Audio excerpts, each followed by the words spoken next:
नारायणं नमस्कृत्यं नरं चैव नरोत्तमं देवीं सरस्वतीं व्यासं ततो जयमुदीरये नष्टप्रायेषु अभद्रेषु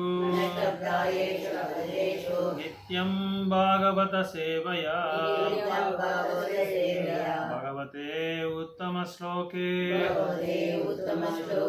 भक्तिर्भवति नैष्टिकी मूकां करोति वाचालां अंगुं लङ्घयति गिरिं यत्कृपातं वन्दे श्रीगुरुं दीनतारिणं परमानन्दमाधव श्री चैतन्य ईश्वर कृष्णाय वासुदेवाय देवकीनन्दनाय च नन्दगोपकुमाराय गोविन्दाय नमो नमः। श्रीराम राम रमेति रमे मनोरमा रमे रामे मनोरमा सहस्रनाम तत्तुल्यं रामनामे वरानमे रामनाम वरानमे।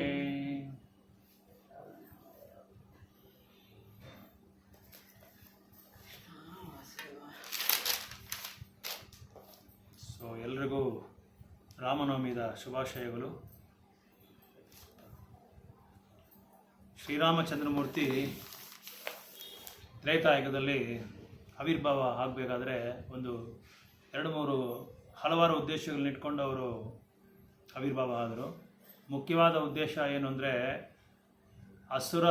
ರಾವಣನಂಥ ಹಸುರನ್ನು ಸಂಹಾರಣೆ ಮಾಡಬೇಕು ಅಂತ ಒಂದು ಉದ್ದೇಶ. ಎರಡನೇದು ಅವ್ರಿಗೆ ಏನೊಂದು ಶಾಸ್ತ್ರದಲ್ಲಿ ಏನು ಹೆಸರು ಕೊಟ್ಟಿದ್ದಾರೆ ಅಂದರೆ ಮರ್ಯಾದೆ ಪುರುಷ ಅಂತ ಒಂದು ಹೆಸರು ಕೊಟ್ಟಿದ್ದಾರೆ. ಯಾಕಂದರೆ ಮರ್ಯಾದೆ ಪುರುಷ ಯಾವ ಥರ ಮರ್ಯಾದೆಯಾಗಿ ಒಂದು ಗೃಹಸ್ಥನಾಗಿ ಕ್ಷತ್ರಿಯನಾಗಿ ಒಂದು ರಾಜ್ಯ ಪರಿಪಾಲನೆಗೆ ರಾಜ್ಯನಾಗಿ ಚಕ್ರವರ್ತಿಯಾಗಿ ಯಾವ ಥರ ನಾವು ನಡ್ಕೋಬೇಕು, ಯಾವ ಥರ ಚಾರಿತ್ರಿಕವಾದ ಒಂದು ಗುಣಗಳು ನಮ್ಮ ಹತ್ರ ಇರಬೇಕು ಅಂತೇಳಿ ರಾಮಚಂದ್ರಮೂರ್ತಿ ತೋರಿಸ್ಕೊಟ್ರು ತ್ರೇತಾಯುಗದಲ್ಲಿ. ಇನ್ನೊಂದು ಮುಖ್ಯವಾದ ಒಂದು ಗುಣ ಅವ್ರ ಹತ್ರ ಏನಿತ್ತಂದರೆ ತ್ರೇತಾಯುಗದಲ್ಲಿ ಏಕಪತ್ನಿ ವ್ರತ ಅಂತ ಒಂದು ವಿಷಯವನ್ನು ಅವರು ತುಂಬ ಶಿಸ್ತಾಗಿ ಆ ಶಿಕ್ಷಣ ತಗೊಂಡು ಅದನ್ನು ಪಾಲನೆ ಮಾಡಿದ್ರು ತ್ರೇತಾಯುಗದಲ್ಲಿ. ಸೊ ರಾಮಚಂದ್ರಮೂರ್ತಿನ ಅವತಾರದ ಉದ್ದೇಶಗಳು ಈ ಒಂದು ರೀತಿಯಲ್ಲಿ ಇರುತ್ತೆ. ರಾವಣ ಅಂತ ಒಂದು ಅಸುರನ ಸಂಹಾರಣೆ ಮಾಡಿ, ಅಂದರೆ ಇನ್ನೊಂದೇನೆಂದರೆ ಯಾವುದೇ ಒಂದು ಭಗವಂತನಿಗೆ ಸಂಬಂಧವಾದದ್ದು, ಭಗವಂತನಿಗೆ ಸಂಬಂಧ ಇರೋ ಯಾವುದೇ ಒಂದು ವಸ್ತು ಆಗಲಿ, ಏನೇ ಒಂದು ವಿಷಯ ಆಗಲಿ, ಅದನ್ನು ಯಾರಾದರೂ ಅದನ್ನು ಅಪಹರಿಸೋದಕ್ಕೆ ಪ್ರಯತ್ನ ಪಟ್ಟವರಿಗೆ ಏನಾಗುತ್ತೆ ಅಂದರೆ ರಾವಣ ಯಾವ ಥರ ಸಂಹರಣೆ ಆದನೋ ಆ ಥರನೇ ಸಂಹರಣೆ ಆಗುತ್ತೆ ಅಂತೇಳಿ ನಾವು ಅರ್ಥ ಮಾಡ್ಕೊಬೇಕಾಗಿ ಬರುತ್ತೆ ರಾಮಾಯಣದಲ್ಲಿ. ಸೊ ಅದಕ್ಕೆ ರಾವಣ ಬೇಡದೇ ಇರೋದ ವಸ್ತುಗೆ ಅವನು ಆಸೆಪಟ್ಟು ಕೊನೆಗೇನಾದ ಅಂದರೆ ರಾಮನ ಒಂದು ತಾಮರ ಹಸ್ತದಿಂದ ಅವನು ಕೊಲ್ಲಲ್ಪಟ್ಟ. ಸೊ ಈ ಥರ ರಾಮಾಯಣದಲ್ಲಿ ನಾವು ಒಂದೊಂದು ಖಂಡದಲ್ಲಿ ಬಾಲ್ಯಕಾಂಡ, ಬಾಲಕಾಂಡ, ಅಯೋಧ್ಯಕಾಂಡ, ಅರಣ್ಯಕಾಂಡ, ಕಿಷ್ಕಿಂಧಕಾಂಡ, ಸುಂದರಕಾಂಡ, ಆದಮೇಲೆ ಯುದ್ಧಕಾಂಡ, ಸುಂದರಕಾಂಡ, ಉತ್ತರಕಾಂಡ, ಇಂಥ 7 ಖಂಡದಲ್ಲಿ ನಾವು ನೋಡ್ಬೋದು ಹಲವಾರು ಗುಣಪಾಠಗಳನ್ನ ನಾವು ಕಲಿತ್ಕೊಂಡೇ ಬರ್ತಾ ಇರ್ಬೋದು. ಅಂದರೆ ಆಚಾರ್ಯ ಏನು ಹೇಳ್ತಾರೆ ಅಂದರೆ ರಾಮಾಯಣದಲ್ಲಿ ಯಾರೊಬ್ಬರು ಚೆನ್ನಾಗಿ ಅದನ್ನು ಓದಿ ಅರ್ಥ ಮಾಡಿಕೊಂಡು ಪ್ರತಿದಿನ ನಾನು ನೋಡಿದ್ದೀನಿ ಕೆಲವರು ಈ ರಾಮ ಭಕ್ತರು ಇದ್ದಾರೆ, ಇವತ್ತಿನ ದಿನವೂ ಪ್ರತಿದಿನ ರಾಮಾಯಣ ಓದ್ತಾರೆ. ನಾವು ಹೆಂಗೆ ಭಗವದ್ಗೀತಾ ಓದ್ತಿರೋ ಆ ಥರ ರಾಮಾಯಣನೂ ಓದ್ತಾರೆ, ಭಗವದ್ಗೀತೆನೂ ಓದೋರು ಇದ್ದಾರೆ ತುಂಬ ಜನ. ನಾನು ಶಾಪಲ್ಲಿರುವಾಗ ತುಂಬ ಜನ ಬಂದು ನನ್ನ ಹತ್ರ ಮಾತಾಡ್ತಾ ಇದ್ರು. ಅವ್ರು ಹೇಳ್ತಾರೆ ಪ್ರತಿದಿನ ಗೀತಾ ಪಾರಾಯಣ ಮಾಡ್ತಾರೆ. 6 ಗಂಟೆಗೆ ಶುರು ಮಾಡಿದ್ರೆ ಪ್ರತಿದಿನ ಗೀತಾ ಪಾರಾಯಣ ಮಾಡಿ ಅದನ್ನು ಅರ್ಥ ಮಾಡಿಕೊಂಡು ಅದ್ರ ಬಗ್ಗೆನೇ ಅವರು ಧ್ಯಾನ ಮಾಡ್ಕೊಂಡು ಹೋಗ್ತಾರಂತೆ. ಅದೇ ಥರ ರಾಮಾಯಣ ಮಾಡೋರು ತುಂಬ ಜನ ಇದ್ದಾರೆ. ಆಮೇಲೆ ರಾಮನಾಮ ಬರೆದವರು ತುಂಬ ಜನ ಇದ್ದಾರೆ.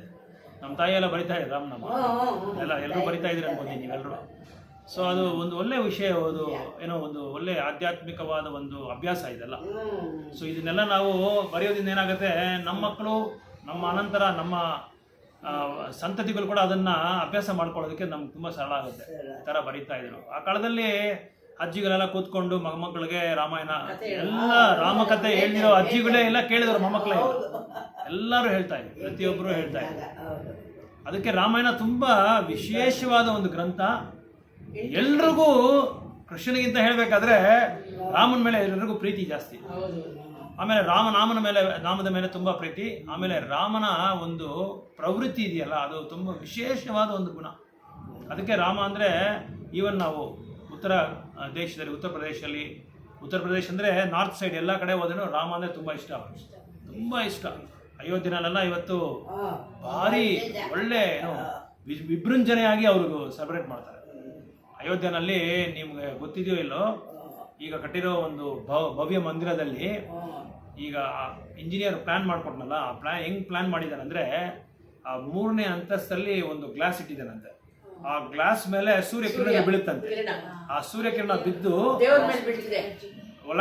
ಒಳಗಡೆ ಹೋಗಿ ಭಗವಂತನ ಒಂದು ನೆತ್ತಿಗೆ ಕರೆಕ್ಟಾಗಿ ಹೋಗಿ ಬೀಳುತ್ತಂತೆ. ಆ ಥರ ಅದನ್ನ ಪ್ಲಾನ್ ಮಾಡಿ ಕಟ್ಟಿದ್ದಾರೆ. ತುಂಬ ವಿಶೇಷವಾದ ಒಂದು. ಸೊ 12 ಗಂಟೆಗೆ ಕರೆಕ್ಟಾಗಿ ಅದು ಆ ಥರ ಬರುತ್ತಂತೆ. ಕರೆಕ್ಟಾಗಿ 12 ಗಂಟೆ ಮೇಲೆ ಅದು ಬೀಳುತ್ತಂತೆ. ಆ ಥರ ವಿಶೇಷ. ಅದು ಒಂದು ಹೇಳಬೇಕಾದ್ರೆ ಈ ಒಂದು ರಾಮ ಮಂದಿರ ಬಂದು ತುಂಬ ವಿಶೇಷವಾದ ಒಂದು ಮಂದಿರ, ತುಂಬ ಭವ್ಯವಾದ ಮಂದಿರ, ತುಂಬ ಮಹತ್ವಗಳಿದೆ ಅದರಲ್ಲಿ. ಯಾಕಂದರೆ ರಾಮ ಜನ್ಮ ಇದು ಆವಿರ್ಭಾವ ಆಗಿರೋ ಸ್ಥಳ ಅದು. ಅದಕ್ಕೆ ಅಲ್ಲಿ ವಿಶೇಷವಾದ ಒಂದು ಇನ್ನೂ ಘಟನೆಗಳು ನಡೀತೆ, ಲೀಲೆಗಳು ನಡೀತೆ, ತುಂಬ ಲೀಲೆಗಳು ನಡೀತೆ ಅಂತ ಹೇಳ್ತಾರೆ ಎಲ್ಲರೂ. ಸೊ ಈ ಒಂದು ರಾಮಾಯಣದಲ್ಲಿ ಸುಮ್ಮನೆ ಏನೋ ಕತೆ ಕೇಳ್ಬಿಟ್ಟು ಅರ್ಥ ಆಯಿತು ರಾಮನವಮಿ ಅಷ್ಟೇ, ಇವತ್ತಿನ ಮರ್ತೋಗೋದಲ್ಲ. ಇದು ನಮ್ಮ ಜೀವನದಲ್ಲಿ ನಮ್ಮ ದೈನಂದಿಕ ಜೀವನದಲ್ಲಿ ಪ್ರತಿಯೊಂದನ್ನು ನಾವು ಅಳವಡಿಸ್ಕೋಬೇಕಾಗಿದ್ದ ವಿಷಯಗಳು ತುಂಬ ಇದೆ ರಾಮಾಯಣ. ಬೇಕಾದಷ್ಟು ಕ್ಯಾರೆಕ್ಟರ್ಸು, ರಾಮನ ಕ್ಯಾರೆಕ್ಟರು, ಲಕ್ಷ್ಮಣನ ಕ್ಯಾರೆಕ್ಟರು, ಉರ್ಮಿಲಾದ ಕ್ಯಾರೆಕ್ಟರು, ಆಮೇಲೆ ಭರತ ಮಹಾರಾಜ ಅವರೊಂದು ಇದು ಒಂದು ಭಾಗ ಯಾವ ಥರ ಇರುತ್ತೆ ಅಂತ, ಆಮೇಲೆ ಮತ್ತು ಕೈಕೇಯಿದು, ದಶರಥ ಮಹಾರಾಜದು, ತುಂಬ ಜನದ್ದು ಇದರಲ್ಲಿ ವಿಶೇಷವಾದ ಕ್ಯಾರೆಕ್ಟರ್ಸ್ ಎಲ್ಲ ಇದೆ. ಆ ಕ್ಯಾರೆಕ್ಟರ್ಸ್ ಬಗ್ಗೆ ನಾವೆಲ್ಲ 2 ದಿನದಿಂದ ನಾವು ನೋಡ್ತಾ ಇದ್ದೀವಿ, 2 ದಿನದಿಂದ ನಾವು ಚರ್ಚೆ ಮಾಡ್ತಾ ಇದ್ದೀವಿ. ಸೊ ಇವತ್ತಿನ ದಿನ ಅರಣ್ಯಕಾಂಡದ ಬಗ್ಗೆ ನಾವು ಚರ್ಚೆ ಮಾಡಬೇಕಾಗಿರುತ್ತೆ. ಯಾಕಂದರೆ ಬಾಲಕಾಂಡ ಆಯಿತು, ಅಯೋಧ್ಯಕಾಂಡ ಆಯಿತು. ಸೊ ಅರಣ್ಯಕಾಂಡದಲ್ಲಿ ರಾಮ ಲಕ್ಷ್ಮಣ ಏನಾಗ್ತಾರೆ, ಅರಣ್ಯದಲ್ಲಿ ಪ್ರವೇಶ ಆಗ್ತಾರೆ. ಪ್ರವೇಶ ಆಗ್ಬಿಟ್ಟು ದಂಡಕಾರಣ್ಯ ಅಂತ ಒಂದು ಅರಣ್ಯಕ್ಕೆ ಹೋಗ್ತಾರೆ. ಆ ದಂಡಕಾರಣ್ಯ ಅಂತ ಒಂದು ಅರಣ್ಯಕ್ಕೆ ಹೋಗುವಾಗ ಲಕ್ಷ್ಮಣ ರಾಮನ್ನ ಕೇಳ್ತಾರೆ, ಯಾವ ಸ್ಥಳದಲ್ಲಿ ನಾವು ಕುಟೀರನ ಹಾಕಬೇಕು, ಕುಟೀರನ ನಾನು ನಿರ್ಮಾಣ ಮಾಡಬೇಕು. ಹಾಗಾದರೆ ಲಕ್ಷ್ಮಣನ ಕರ್ತವ್ಯ ಏನು ಅಂದರೆ, ರಾಮ ಸೀತೆಗೆ ಯಾವುದೇ ಒಂದು ಅಡಚಣೆ ಆಗಬಾರ್ದು, ಅವರ ಜೀವನಕ್ಕೆ, ಅವರ ಪ್ರತಿದಿನ ಒಂದು ಜೀವನಕ್ಕೆ ಬಂದು ಯಾವುದೇ ಒಂದು ಅಡಚಣೆ ಆಗಬಾರ್ದು. ಅದಕ್ಕೆ ಬೇಕಾದಷ್ಟು ಸಾಕಾದಷ್ಟು ರಕ್ಷಣೆ ಕೊಡ್ತಾ ಇರ್ತಾರೆ ಲಕ್ಷ್ಮಣ. ಸೊ ಅದಕ್ಕೆ ನೋಡ್ತಾರೆ ಅವ್ರು ಎಲ್ಲಿ ಯಾವ ಕಡೆ ಇದ್ದರೆ ಇವರಿಬ್ಬರಿಗೆ ಅವ್ರ ಬಗ್ಗೆ ಏನು ಅವ್ರು ಚಿಂತೆ ಮಾಡಲಿಲ್ಲ. ಅವ್ರು ಯಾವ ಥರ ಇರಬೇಕು, ಅವ್ರಿಗೇನು ರಕ್ಷಣೆ ಬೇಕು. ನಾವು ಮೊದಲು ಏನಾದರೂ ಯಾರಿಗಾನ ಕಾರ್ಯಕ್ರಮ ಸೇವೆ ಮಾಡ್ಬೇಕಾದ್ರೆ ನಾವೇನು ಮಾಡ್ಕೊತೀವಿ, ಮೊದಲು ನಾವು ಸೇಫ್ ಆಗಿದ್ದೀರಾ ಅಂತ ನೋಡ್ತೀವಿ, ನಾವು ರಕ್ಷಣೆ ಆಗಿದ್ದೀರಾ ಅಂತ ನಾವು ನೋಡ್ತೀವಿ. ಆದರೆ ಲಕ್ಷ್ಮಣ ಸೀತಾರಾಮನಿಗೆ ಯಾವ ಥರವಾದ ತೊಂದರೆ ಆಗಬಾರ್ದು, ಅವ್ರಿಗೆ ಎಷ್ಟು ಸೌಕರ್ಯ ಕೊಡಬೇಕು ಅಷ್ಟೊಂದು ಸೌಕರ್ಯ ಕೊಡೋದಕ್ಕೆ ಅವ್ರ ಮನೋಭಾವನೆ ಎಲ್ಲ ಅದ್ರ ಮೇಲೆ ಇರುತ್ತೆ, ಅವ್ರ ಮೇಲೆ ಇರುತ್ತೆ ಎಲ್ಲ. 14 ವರ್ಷ ಅವ್ರು ಹೆಂಗಿರ್ತಾರಂದ್ರೆ, ವ್ಯವಸಾಯಾತ್ಮಿಕ ಬುದ್ಧಿ ಏಕೆ ಹೆಕ್ರು ನಂದನ, ನಾವು ಹೋದ್ರ ಆ ಶ್ಲೋಕ, 1 ಪಾಯಿಂಟೆಡ್ ರೆಸಲ್ಯೂಷನ್. ಅವ್ರ ಮೇಲೆ ದೃಢ ನಿಶ್ಚಯವಾಗಿದ್ದರು ಅವರು. ಬೇರೆ ಏನು ಅವ್ರ ಮನಸ್ಸಲ್ಲಿ ಯಾವುದೇ ಒಂದು ಇದಿಲ್ಲ, ಕಳಂಕ ಇಲ್ಲ. ಅವ್ರ ಬಗ್ಗೆ ಯೋಚನೆ ಮಾಡೋದು. ಹೆಂಡತಿ ಉರ್ಮಿಲಾದೇವಿ ಅಯೋಧ್ಯೆಯಲ್ಲಿದ್ದಾರೆ, ಏನಾಗ್ಬಿಡ್ತಾವ ಅವ್ರಿಗೆ, ಅವ್ರು ಸರಿಯಾಗಿ ನೋಡ್ಕೊತಾರೋ ಇಲ್ಲೋ, ಅವ್ರಿಗೆ ಪ್ರಸಾದ ಸರಿಯಾಗಿ ಕೊಡ್ತಾರೋ ಇಲ್ಲೋ, ಅದೆಲ್ಲ ಏನೂ ಇಲ್ಲ ಅವ್ರಿಗೆ. ಯಾವುದೇ ಒಂದು ಚಿಂತೆ ಇಲ್ಲ ಯಾರ ಮೇಲೇನು. ಒಂದೇ ಚಿಂತೆ ಯಾರ ಮೇಲೆ ಅಂದರೆ ಸೀತಾರಾಮ ಇಬ್ಬರು ಚೆನ್ನಾಗಿರ್ಬೇಕು, ಸೀತಾರಾಮ ಸಂತೋಷವಾಗಿರ್ಬೇಕು.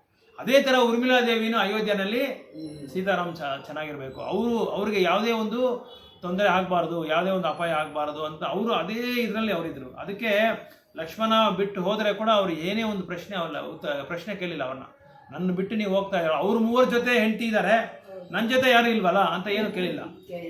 ಸೀತಾರಾಮನ್ಗೋಸ್ಕರ ಅವರು ಜೀವನನೇ ತ್ಯಾಗ ಮಾಡಿದ್ರು. ಊರ್ಮಿಳಾದೇವಿ ಅಯೋಧ್ಯೆನಲ್ಲಿ ಇದ್ಕೊಂಡೇ ಜೀವನ ತ್ಯಾಗ ಮಾಡಿದ್ರು ಬೇರೆಯವ್ರಿಗೋಸ್ಕರ. ಅಂದರೆ ಏನು ಅರ್ಥ ಇದರಲ್ಲಿ ನಾವು ಅರ್ಥ ಮಾಡ್ಕೋಬೇಕಾಗಿದ್ದ ಒಂದು ಮುಖ್ಯಾಂಶ ಏನಂದರೆ, ಭಗವಂತನಗೋಸ್ಕರ, ಭಗವಂತನ ಸಂತೃಪ್ತಿಗೋಸ್ಕರ, ಭಗವಂತನ ಸಂತೋಷಕ್ಕೋಸ್ಕರ ನಾವು ಏನು ಬೇಕಾದರೂ ನಮ್ಮ ಸಂತೋಷ ಸುಖನ ನಾವು ತ್ಯಾಗ ಮಾಡಬೇಕು.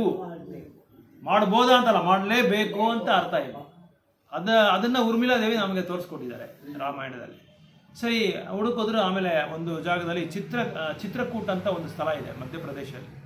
ಆ ಒಂದು ಸ್ಥಳದಲ್ಲಿ ಒಂದು ಕುಟೀರ ರೆಡಿ ಮಾಡಿದ್ರು ಇವರು, ಯಾರು ಲಕ್ಷ್ಮಣ ಅಲ್ಲಿ ರೆಡಿ ಮಾಡಿದ್ಮೇಲೆ ಅಲ್ಲಿ ಅವ್ರಿಗೇನೇನು ಬೇಕೋ ಎಲ್ಲ ಸೌಕರ್ಯಗಳೆಲ್ಲ ಮಾಡಿಕೊಂಡು ಸೀತಾದೇವಿ ಅಡುಗೆ ಮಾಡೋದಕ್ಕೆ ಕಾಯೆಲ್ಲ ತೊಗೊಂಬಂದು, ಹಣ್ಣುಗಳೆಲ್ಲ ತೊಗೊಂಬಂದು ಎಲ್ಲ ಕೊಟ್ಟರು. ಸರಿ, ಎಲ್ಲ ರೆಡಿ ಮಾಡ್ಕೊಂಡಿರುವಾಗ ಇಲ್ಲಿ ಏನಾಗುತ್ತೆ ಅಂದರೆ, ಅಲ್ಲಿ ಒಬ್ಬ ರಾಕ್ಷಸಿ ಒಬ್ಬಳಿದ್ದಾರೆ. ಯಾರು ಅಂದರೆ ಮಂಡೋದರಿ, ಇದು ಶೂರ್ಪಣಖಿ. ಸೊ ಶೂರ್ಪಣಖಿ ಬಂದು ರಾಮನ ತಂಗಿ. ಸೊ ಶೂರ್ಪಣಖಿ ಬರ್ತಾಳೆ ಅಲ್ಲಿ. ಶೂರ್ಪಣಖಿ ಬಂದು ಈ ರಾಮನ್ನ ನೋಡಿ, ಆ ಭವ್ಯವಾದ ಒಂದು ಮುಖವನ್ನು ನೋಡಿ, ಆ ಸೌಮ್ಯವಾದ ಒಂದು ಸುಂದರವಾದ ಒಂದು ಆ ತಾಮರ ಮುಖವನ್ನು ನೋಡಿ ಒಂದು ಕ್ಷಣ ಅವ್ರಿಗೆ ಆಶ್ಚರ್ಯ ಆಗ್ಬಿಡುತ್ತೆ. ಇಂಥ ಒಂದು ಸುಂದರವಾದ ಭವ್ಯವಾದ ಒಂದು ಅಂದವಾದ ಒಂದು ಹುಡುಗನ ನಾನು ಎಲ್ಲಿ ನೋಡಿಲ್ಲ, ಯಾರು ಇವರು ಅಂತೇಳಿ ಅವಳಿಗೆ ಶಾಕ್ ಆಗ್ಬಿಡುತ್ತೆ, ಅವ್ಳಿಗೆ ಆಶ್ಚರ್ಯ ಆಗ್ಬಿಡುತ್ತೆ. ಇದುವರೆಗೂ ನಾನು ನೋಡಿಲ್ಲ ಇಂಥವ್ರನ್ನ ಅಂತೇಳಿ. ಸೊ ನೋಡಿದ ತಕ್ಷಣ ಹೇಗಾದರೂ ರಾಮನ್ನ ಮದುವೆ ಮಾಡಿಕೊಂಡು ಅವನ ಹತ್ರ ಅನುಭವಿಸ್ಬೇಕು ಅಂತ ಒಂದು ಆಸೆ ಬಂದ್ಬಿಡುತ್ತೆ. ಸೊ ಸೀದಾ ರಾಮನ ಹತ್ರ ಬರ್ತಾರೆ. ಬರೋಕ್ ಮುಂದೆ ಏನಾಗುತ್ತೆ ಅಂದರೆ, ರಾಕ್ಷಸಿ ರೂಪದಲ್ಲಿ ಇರ್ತಾರೆ ಅವಳು. ಸೊ ಈ ಥರ ರೂಪದಲ್ಲಿ ಹೋದರೆ ರಾಮ ಒಪ್ಕೊಳ್ಳಲ್ಲ, ಅಂದರೆ ರಾಮ ಅಂತ ಗೊತ್ತಿಲ್ಲ ಅವ್ಳಿಗೆ, ಒಪ್ಕೊಳ್ಳಲ್ಲ. ಅವ್ರ ಗ್ಯಾರಂಟಿ ನನ್ನ ಸ್ವೀಕಾರ ಮಾಡ್ಕೊಳ್ಳಲ್ಲ ಅಂತೇಳಿ ಒಂದು ಅಂದವಾದ, ಈ ಪೂತನ ಹೆಂಗೆ ಹೋದ್ಲು ನಾನು ಹೇಳ್ದೆ, ಪೂತನ ಕೃಷ್ಣನ ಸಾಯಿಸೋದಕ್ಕೆ ಹಾಲು ಕೊಡೋದಕ್ಕೆ ಯಾವ ಥರ ಒಂದು ರೀತಿನಲ್ಲಿ ಹೋದ್ಲು, ಆ ಥರ ಅಂದವಾಗಿ ಸೀರೆ ಉಟ್ಕೊಂಡು ಲಕ್ಷಣವಾಗಿ ಇದು ಹೂವು ಎಲ್ಲ ಇಟ್ಕೊಂಡು ಇದಕ್ಕೆ ಹೋಗ್ತಾರೆ. ರಾಮನ ಅಲಂಕಾರ ಮಾಡ್ಕೊಂಡು ಶೃಂಗಾರ ಎಲ್ಲ ಮಾಡಿಕೊಂಡು ರಾಮನ ಹತ್ರ ಹೋಗುವಾಗ ರಾಮನ ಹತ್ರ ಕೇಳ್ತಾರೆ, ನೋಡಿ ಪ್ರಭು, ನಾನು ನಿಮ್ಮನ್ನು ನೋಡಿ ನನಗೆ ತುಂಬ ಸಂತೋಷ ಆಗಾಯಿತು, ಆಸೆ ಆಗಾಯಿತು, ಹೇಗಾದರೂ ನಾನು ನಿಮ್ಮನ್ನು ಮದುವೆ ಮಾಡ್ಕೋಬೇಕು ಅಂತೇಳಿ ಆಸೆ ಪಡ್ತಾಳೆ ರಾಮನ ಹತ್ರ. ರಾಮ ಹೇಳ್ತಾನೆ, ನೋಡಮ್ಮ, ನಾನು ನಿನ್ನ ಮದುವೆ ಮಾಡ್ಕೊಳ್ಳೋಕ್ಕೆ ನಾನು ರೆಡಿಯಾಗಿದ್ದೀನಿ, ಆದರೆ ಪಕ್ಕದಲ್ಲಿ ನೋಡಿ ಸೀತಾ ಇದ್ದಾಳೆ, ನಾನು ಹೆಂಗೆ ಮದುವೆ ಮಾಡ್ಕೊಳ್ಳಿ ನಿನ್ನ, ನಾನು ಮದುವೆ ಮಾಡ್ಕೊಳ್ಳೋಕೆ ನೀನು ಆಗಲ್ಲ. ಅಲ್ಲಿ ನನ್ನ ತಮ್ಮ ಲಕ್ಷ್ಮಣ ಇದ್ದಾನೆ, ನನಗೆಷ್ಟು ಸೌಂದರ್ಯ ಇದೆಯೋ ಅಷ್ಟೇ ಸೌಂದರ್ಯ ಅವನಿಗೂ ಇದೆ, ಅವ್ರ ಹತ್ರ ಹೋಗಿ ಅಂತ ಹೇಳ್ತಾರೆ ರಾಮ. ಸರಿ, ಲಕ್ಷ್ಮಣನ ಹತ್ರ ಬರ್ತಾರೆ. ಲಕ್ಷ್ಮಣ ಹತ್ರ ಬಂದು, ನಿಮ್ಮ ಅಣ್ಣ ಹೇಳಿದ್ರು ನಿಮ್ಮನ್ನ ಮದುವೆ ಮಾಡ್ಕೊಳ್ಬೇಕು, ನಿಮ್ಮನ್ನ ಮದುವೆ ಮಾಡಿ ನಿಮ್ಮ ಹತ್ರ ಸುಖ ಸಂತೋಷ ಪಡಿಬೇಕು ಅಂತೇಳಿ ಹೇಳಿದ್ರು. ಅವ್ರು ಹೇಳಿದ್ದು ಕರೆಕ್ಟೇ, ನಾನು ಇಲ್ಲ ಅಂತೇಳಿಲ್ಲ, ನಾನು ಸಿದ್ಧವಾಗಿದ್ದೀನಿ. ಆದರೆ ನಾನು ರಾಮನ ಸೇವಕ, ನಾನು ಅಲ್ಲಿ ಹೇಳಿ ನನ್ನ ತಮ್ಮ ಅಂತ ಹೇಳಿಲ್ಲ, ಅವರು ರಾಮನ ಸೇವಕ ಅಂತ ಹೇಳ್ತಾ ಇದ್ದಾರೆ. ಅಲ್ಲಿ ಅರ್ಥ ಮಾಡ್ಕೋಬೇಕಲ್ಲ.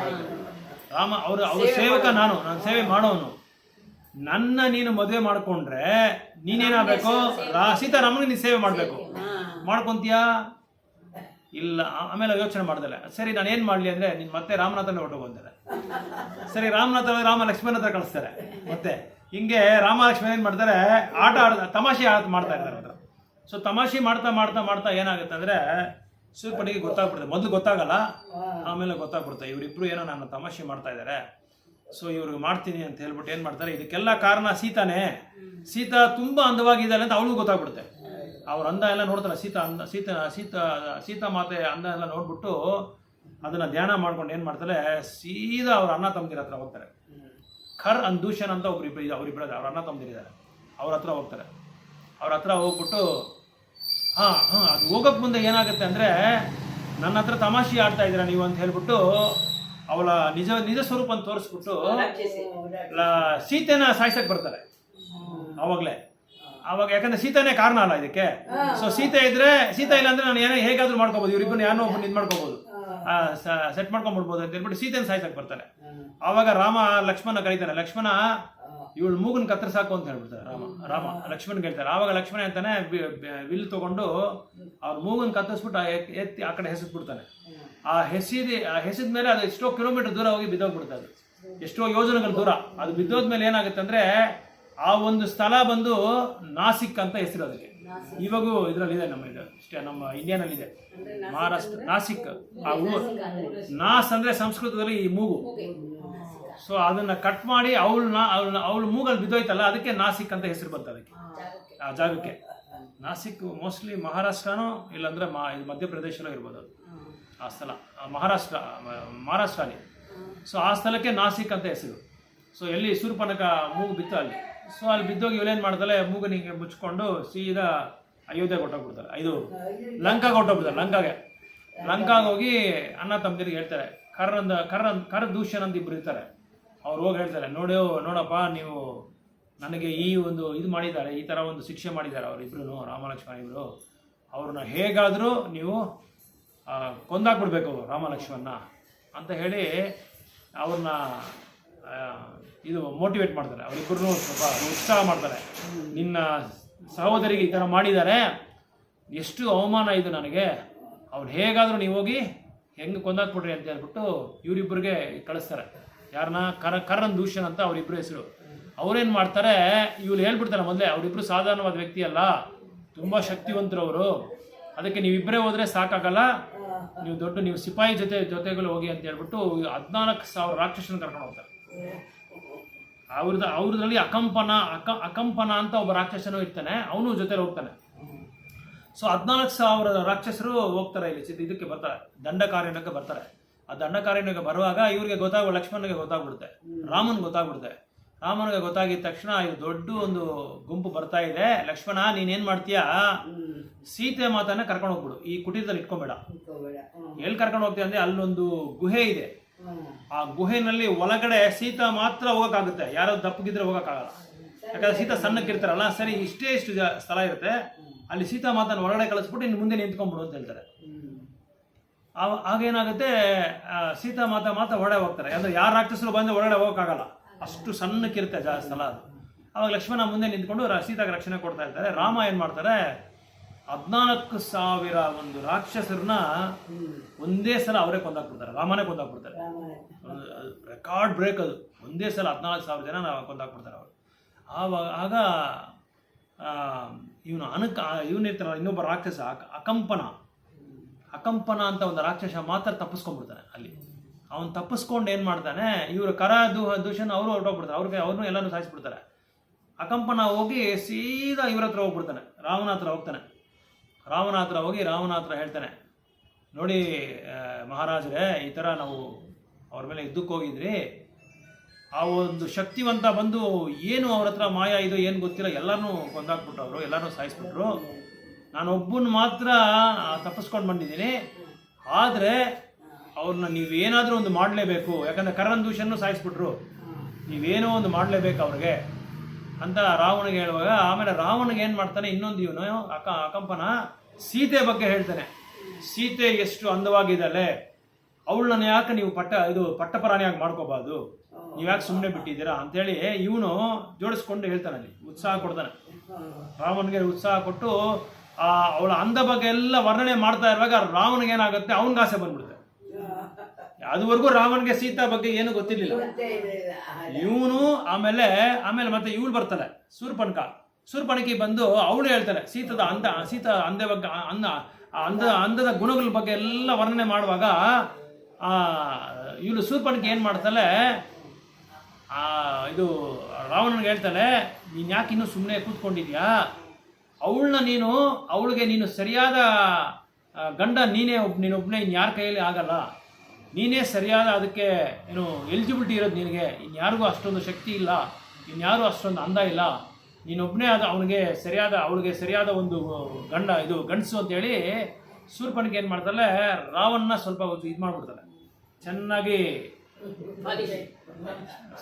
ಬೆನ್ನೆ ಸವರ್ಬಿಡ್ತಾಳೆ. ನೀನು ಅಂಥವನು, ನೀನು ಇಂಥವನು, ಸೀತಾ ಮಾತ್ರ ಅಷ್ಟೊಂದು ಅಂದವಾಗಿದ್ದಾಳೆ, ಇಷ್ಟೊಂದು ಅಂದವಾಗಿದ್ದಾಳೆ, ನೀನು ಯಾಕೆ ಇನ್ನೂ ಬಿಟ್ಟಿದ್ಯಾ ಅಂತೇಳಿ ಅದು ಇದು ಹೇಳಿ ಎಲ್ಲ ಇದು ಮಾಡ್ಬಿಡ್ತಾರೆ. ಇದರಲ್ಲಿ ಏನು ಗೊತ್ತಾಗುತ್ತೆ ಅಂದರೆ, ನಮಗೆ ನಾವೇನು ಅರ್ಥ ಮಾಡ್ಕೋಬೇಕಂದ್ರೆ, ಶೂರ್ಪಣಖಿ ಯಾವುದ್ರ ಬಗ್ಗೆ ನಮಗೆ ಪಾಠ ಹೇಳ್ಕೊಡ್ತಾ ಇದ್ದಾರೆ ಅಂದರೆ, ಯಾರಾದರೂ ಒಬ್ರು ಚೆನ್ನಾಗಿದ್ರೆ, ಇಲ್ಲಾಂದ್ರೆ ಅವಳಿಗೆ ಏನಾದರೂ ಇಷ್ಟಪಟ್ಟಿದ್ದು ಆಗದೆ ಇರೋ ಒಂದು ಪಕ್ಷದಲ್ಲಿ ಏನು ಮಾಡ್ತಾರೆ, ಅವಳು ಹೇಗಾದರೂ ಆ ಒಂದು ವಸ್ತುನ ಇರಬಾರ್ದು, ಭೂಮಿ ಮೇಲೆ ಇರಬಾರ್ದು, ಅವನು ಹೇಗಾದರೂ ಕೊಂದಾಕ್ಬಿಡ್ಬೇಕು ಅಂತ ಒಂದು ಗುಣ ಶೂರ್ಪಣಖಿಗೆ ಬರುತ್ತೆ. ಅಂಥ ಗುಣ ನಮ್ಮಲ್ಲಿ ಬರಬಾರ್ದು ಅಂತೇಳಿ ರಾಮಾಯಣ ನಮ್ಗೆ ಹೇಳ್ಕೊಡುತ್ತೆ. ಸರಿ, ನಮಗೆ ನಾವು ಇಷ್ಟಪಟ್ಟರೆ ಆಗಿಲ್ಲ ಅಂದರೆ ಬಿಟ್ಬಿಡ್ಬೇಕು, ಅದು ಬಿಟ್ಟು ನಾವು ಬೇರೆ ಒಂದು ಇದಕ್ಕೆ ಹೊರಟೋಗ್ಬೇಕು, ಅದನ್ನೇ ಇಟ್ಕೊಂಡು ಧ್ಯಾನ ಮಾಡಬಾರ್ದು. 2ನೇ ಅಧ್ಯಾಯ 62ನೇ ಶ್ಲೋಕದಲ್ಲಿ ಕೃಷ್ಣ ಹೇಳ್ತಾ ಇದ್ದಾರೆ. ಅದರಲ್ಲಿ ಏನಂತಂದರೆ, ಯಾವುದ್ರ ಬಗ್ಗೆ ನಾವು ಧ್ಯಾನ ಮಾಡಿಕೊಂಡು ಅದ್ರ ಬಗ್ಗೆನೇ ನಾವು ಪ್ರಯಾಣ ಮಾಡ್ಕೊಂಡಿರ್ತೀರೋ ಅವಾಗ ಏನಾಗುತ್ತೆ ಅಂದರೆ, ಆ ಧ್ಯಾನದಿಂದ, ಕೆಟ್ಟ ಧ್ಯಾನದಿಂದ ನಮ್ಗೇನಾಗುತ್ತೆ, ನಮ್ಮ ಆಲೋಚನೆಗಳು, ನಮ್ಮ ಮನೋಭಾವನೆಗಳೆಲ್ಲ ಏನಾಗುತ್ತೆ, ಕೆಟ್ಟ ದಾರಿಯಲ್ಲಿ ಹೊರಟೋಗ್ಬಿಡುತ್ತೆ, ಕೆಟ್ಟ ದಾರಿಯಲ್ಲಿ ಹೊರಟೋಗ್ಬಿಡುತ್ತೆ. ಆ ಕೆಟ್ಟ ದಾರಿಯಲ್ಲಿ ಹೋಗುವಾಗ ಏನಾಗುತ್ತೆ ಅಂದರೆ, ನಾವು ಅದನ್ನು ಪಡೆಯೋದಕ್ಕೆ ನಾವು ಪ್ರಯತ್ನ ಪಡ್ತೀರಿ. ಅದು ಪ್ರಯತ್ನ ಪಡುವಾಗ ಅದು ಯಾವಾಗ ಆಗದೇ ಇರುತ್ತೋ ಅವಾಗ ನಮ್ಗೇನಾಗುತ್ತೆ, ಕ್ರೋಧ ಬರುತ್ತೆ. ಕ್ರೋಧ, ಆಮೇಲೆ ಕ್ರೋಧಕ್ಕೆ ಮುಂದೆ ಲೋಭ ಅಂದರೆ ನಮಗೆ ಗೊತ್ತಲ್ಲ, ಲೋಭ ಅಂದರೆ ಇದು ಪಿಸಿನಾರಿತನ ಅಂದರೆ ಆಸೆ, ಜಿಪ್ಪಂತನ, ಇನ್ನೂ ಮಾಡೋಣ, ಇನ್ನೂ ಅನುಭವಿಸೋಣ ಅಂತ ಒಂದು ಜಿಪ್ಪಂತನ ಬರುತ್ತೆ. ಕಾಮಯೇಶು ಕ್ರೋಧಯೇಶು ಅಂತ ಒಂದು ಶ್ಲೋಕ ಬರುತ್ತೆ. 2:62ರಲ್ಲಿ ಕೃಷ್ಣ ಭಗವದ್ಗೀತೆ ಹೇಳ್ತಾ ಇದ್ದಾರೆ. ಅದು ತುಂಬ ಮುಖ್ಯವಾದ ಒಂದು ಶ್ಲೋಕ ಅದು. ಸೊ ಈ ಥರ ಇವರಿಬ್ಬರು ಏನು ಮಾಡ್ತಾರೆ, ರಾವಣನ ಚೆನ್ನಾಗಿ ಬೆನ್ನೆ ಸವರ್ಬಿಡ್ತಾರೆ. ನೀನು ಹೇಗಾದರೂ ಅವಳನ್ನ ಪಡೀಲೇಬೇಕು, ಅವಳಂತ ಅಂದಗತ್ತೆ ಬೇರೆ ಎಲ್ಲಿ ಇಲ್ಲ, ಯಾವ ಪ್ರಪಂಚದಲ್ಲಿ ಇಲ್ಲ, ಯಾವ ಬ್ರಹ್ಮಾಂಡದಲ್ಲಿ ಇಲ್ಲ. ಸೊ ಆವಾಗ ಶೂರ್ಪಣಖಿ ನಮಗೆ ಈ ಒಂದು ಪಾಠ ಹೇಳ್ಕೊಡ್ತಾರೆ. ಯಾವುದೇ ಒಂದು ಅಂದವಾದದಾಗಲಿ, ಕಾಮದ ಮೇಲೆ ನಾವು ತುಂಬ ಧ್ಯಾನ ಮಾಡಬಾರ್ದು. ಅದಕ್ಕೆ ಧ್ಯಾಯತೋ ವಿಷಯಾನ್ ಪುಂಸಂ ಅಂತ ಒಂದು ಶ್ಲೋಕ ಬರುತ್ತೆ. 2:62ರಲ್ಲಿ ನೀವು ಹೋದರೆ ಗೊತ್ತಾಗುತ್ತೆ. ಅದರಲ್ಲಿ ಹೇಳ್ತಾರೆ, ಯಾವುದ್ರ ಬಗ್ಗೆ ನಾವು ಧ್ಯಾನ ಮಾಡ್ತಿರೋ ಅದ್ರ ಬಗ್ಗೆನೇ ನಮ್ಮ ಮನಸ್ಸಲ್ಲಿ ಅದು ಪದವಿ ಆಗ್ಬಿಡುತ್ತಂತೆ. ಪದವಿಯಾಗಿ ನಮ್ಮ ಬಾಯಲ್ಲಿ ಬರೋ ನಮ್ಮ ನಮ್ಮ ವಾರ್ತೆಗಳೆಲ್ಲ ಅದೇ ಬರುತ್ತಂತೆ, ಅದ್ರ ಬಗ್ಗೆನೇ ಬರುತ್ತಂತೆ. ನಾವು ಯಾವುದ್ರ ಮೇಲೆ ಧ್ಯಾನ ಮಾಡ್ತಿರೋ ಅದ್ರ ಬಗ್ಗೆನೇ ನಮ್ಮ ಇದೆಲ್ಲ ಇರುತ್ತಂತೆ. ನಮ್ಮ ಕಾನ್ಷಿಯಸ್ನೆಸ್ಸು, ನಮ್ಮ ಪ್ರಜ್ಞೆ, ನಮ್ಮ ಚೈತನ್ಯ ಎಲ್ಲ ಅದ್ರ ಮೇಲೆ ಇರುತ್ತಂತೆ. ಸೊ ಅದಕ್ಕೆ ನಾವು ಧ್ಯಾನ ಮಾಡುವಾಗ ಭಗವಂತನ ಮೇಲೆ ಧ್ಯಾನ ಮಾಡೋದು, ಭಗವಂತನ ನಾಮದ ಮೇಲೆ ಧ್ಯಾನ ಮಾಡೋದು, ಭಕ್ತರ ಜೊತೆ ಸಾಂಗತ್ಯ ಮಾಡೋದು, ಭಕ್ತರ ಜೊತೆ ಚರ್ಚೆ ಮಾಡೋದು, ಈ ಥರ ಒಂದು ಧ್ಯಾನ ಇಟ್ಕೊಬೇಕೇ ಹೊತ್ತು ಶೂರ್ಪಣಖಿ ಥರ ನಾವು ಧ್ಯಾನ ಇಟ್ಕೋಬಾರ್ದು. ಶೂರ್ಪಣಖಿ ಇವಾಗ ಏನು ಧ್ಯಾನ, ರಾಮ ಲಕ್ಷ್ಮಣನ ಪಡಿಬೇಕು ಅಂತ ಆಸೆ ಪಟ್ಟರು. ಅದೇನಾಯಿತು, ವಿಫಲವಾಯಿತು, ಯಶಸ್ಸಾಗಲಿಲ್ಲ. ಸೊ ಇವರು ಕಾರಣ ಏನು, ಸೀತಾ ಮಾತಾನೆ ಇದಕ್ಕೆ ಕಾರಣ. ಸೊ ಸೀತಾ ಮಾತಾನೆ ಇದು ಮಾಡಿಬಿಟ್ರೆ ಇವರಿಬ್ರು ಏನಾಗ್ತಾರೆ, ವ್ಯಥೆನಲ್ಲಿ ಬಿದ್ದೋಗ್ಬಿಡ್ತಾರೆ.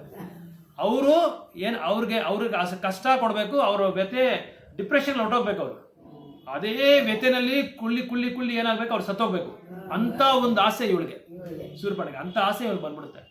ಸೊ ಇಂಥ ಆಸೆಗಳನ್ನ ನಾವು ಯಾವುದೇ ಥರವಾದ ಇದನ್ನು ನಾವು ಕಲ್ತ್ಕೋಬಾರ್ದು, ಅದನ್ನು ನಾವು ಯಾವತ್ತೂ ಅದನ್ನು ಫಾಲೋ ಮಾಡಬಾರ್ದು ಅಂತೇಳಿ ರಾಮಾಯಣ ನಮಗೆ ಇದರಲ್ಲಿ ಶೂರ್ಪಣಖ ಅಂತ ಒಂದು ಕ್ಯಾರೆಕ್ಟರಿಂದ ನಮ್ಗೆ ಹೇಳ್ಕೊಡ್ತಾರೆ ಇದರಲ್ಲಿ.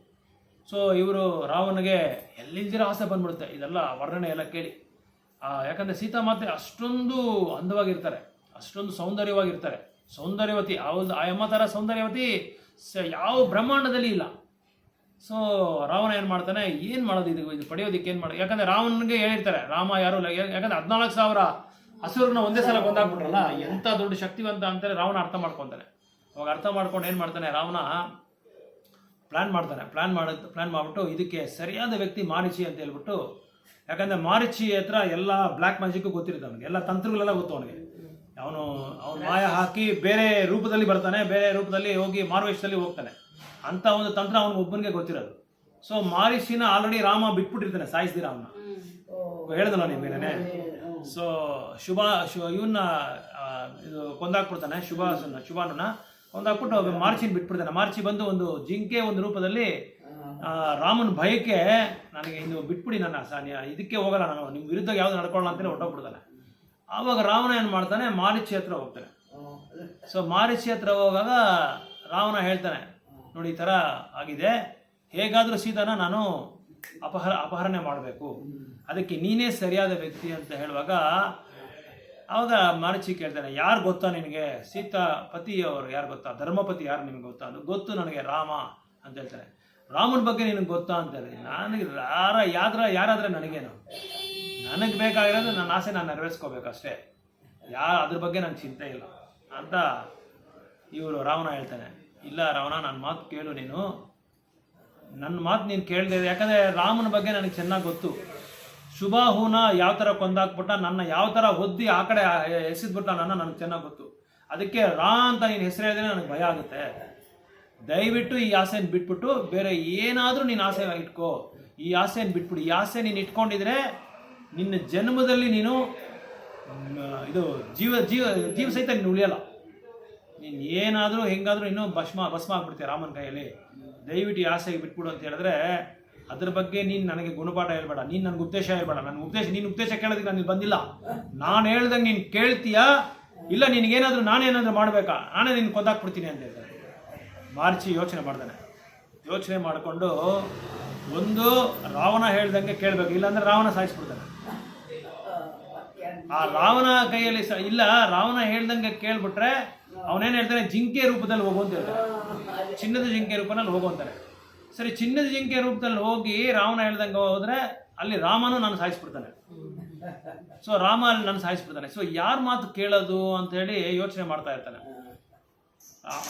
ಒಂದು ಯಾರ ಕಡೆ ಹೋದ್ರೂ ನಾನು ಸಾಯೋದು ಗ್ಯಾರಂಟಿ. ರಾಮನ ಕಡೆನೂ ರಾಮಾಯಣ ಸಾಯಿಸ್ತಾನೆ, ರಾವಣನೂ ಸಾಯಿಸ್ತಾನೆ. ಸೊ ಅದಕ್ಕೆ ನಾನೇನು ಮಾಡಲಿ, ರಾಮನ ಹತ್ರನೇ ನಾನು ಸತ್ತು ಹೋಗ್ತೀನಿ ಅಂತ ನಿರ್ಧಾರ ಮಾಡ್ಕೊಂಡ್ಬಿಡ್ತಾನೆ. ಅಲ್ಲಿ ಒಂದು ಪಾಠ ಇದೆ ನಮ್ಗೆ, ಗುಣಪಾಠ ರಾಮಾಯಣದಲ್ಲಿ. ಏನು ಹೇಳ್ತಾರೆ ಅಂದರೆ, ಮರೀಚಿ ಅವನು ನಿಜವಾದ ಭಕ್ತನಾಗಿದ್ದರೆ ಮಾರೀಚಿ ಏನು ಮಾಡಬೇಕಾಯಿತು, ಆ ಒಂದು ಇದನ್ನು ರಾವಣ ಹೇಳಿದ್ದ ಇದನ್ನು ಅವನು ನಿರ್ಲಕ್ಷ್ಯ ಮಾಡಬೇಕಾಯಿತು. ಯಾಕಂದರೆ ಅವನು ಹೇಳಿರೋ ಒಂದು ತಪ್ಪು ದಾರಿ ನಾನು ಹೇಳ್ಕೊಡುವಾಗ ನಾನು ಮಾಡಲ್ಲ ಅಂತ ಹೇಳಬೇಕಾಯಿತು. ಇವನೇನು ಮಾಡ್ದ, ಅದರಲ್ಲಿ ಅವನು ಅವನು ತೋರಿಸಿದ್ದಾನೆ. ಸ್ವಾರ್ಥಪರ ಅಂತ ನಮ್ಗೆ ಗೊತ್ತಾಗುತ್ತೆ. ಯಾಕಂದರೆ ರಾಮನ ಈ ಜಿಂಕೆ ರೂಪದಲ್ಲಿ ಹೋಗಿರೋದಕ್ಕೋಸ್ಕರನೇ ರಾಮ ಬರ್ತಾನೆ, ಮತ್ತೆ ಸೀತಾ ಮಾತಾನ ಅವನ ಅಪಹರಣೆ ಆಗೋದಕ್ಕೆ ಇವನಿಂದನೇ ದಾರಿ ಆಯಿತು. ಸೊ ನಾವು ಯಾವುದೇ ಒಂದು ಕಾರ್ಯ ಮಾಡುವಾಗ, ಯಾವುದೇ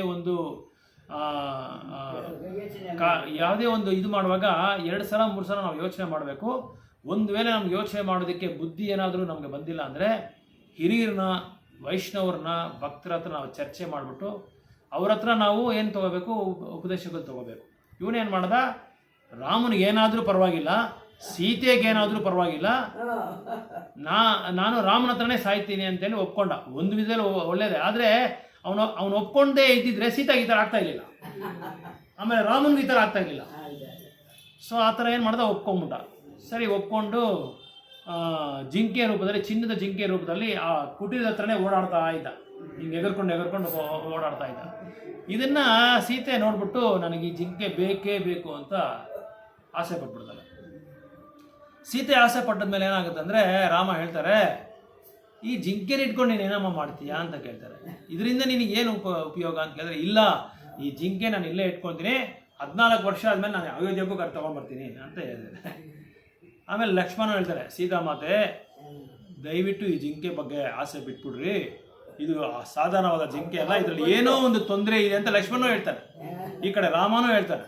ಇಬ್ಬರು ಹೇಳ್ತಾರೆ, ದಯವಿಟ್ಟು ಈ ಜಿಂಕೆ ಆಸೆ ಬಿಟ್ಬಿಡು, ಈ ಜಿಂಕೆಯಿಂದ ನಿನಗೇನೋ ತೊಂದರೆ ನಿನಗೂ ಇದೆ, ನಮಗೂ ಇದೆ. ಸೊ ಅದಕ್ಕೆ ದಯವಿಟ್ಟು ಈ ಆಸೆ ಬಿಟ್ಬಿಡು. ಇಲ್ಲ, ನಾನು ಬೇಕೇ ಬೇಕು, ಜಿಂಕೆ ಬೇಕೇ ಬೇಕು ಅಂದರೆ ಅವಾಗ ರಾಮ ಏನು ಮಾಡ್ತಾರೆ, ಆಯಿತು ಸರಿ ಅಂತೇಳಿ ಆ ಜಿಂಕೆ ಹಿಂದ್ಗಡೆನೇ ಹೋಗ್ತಾರೆ.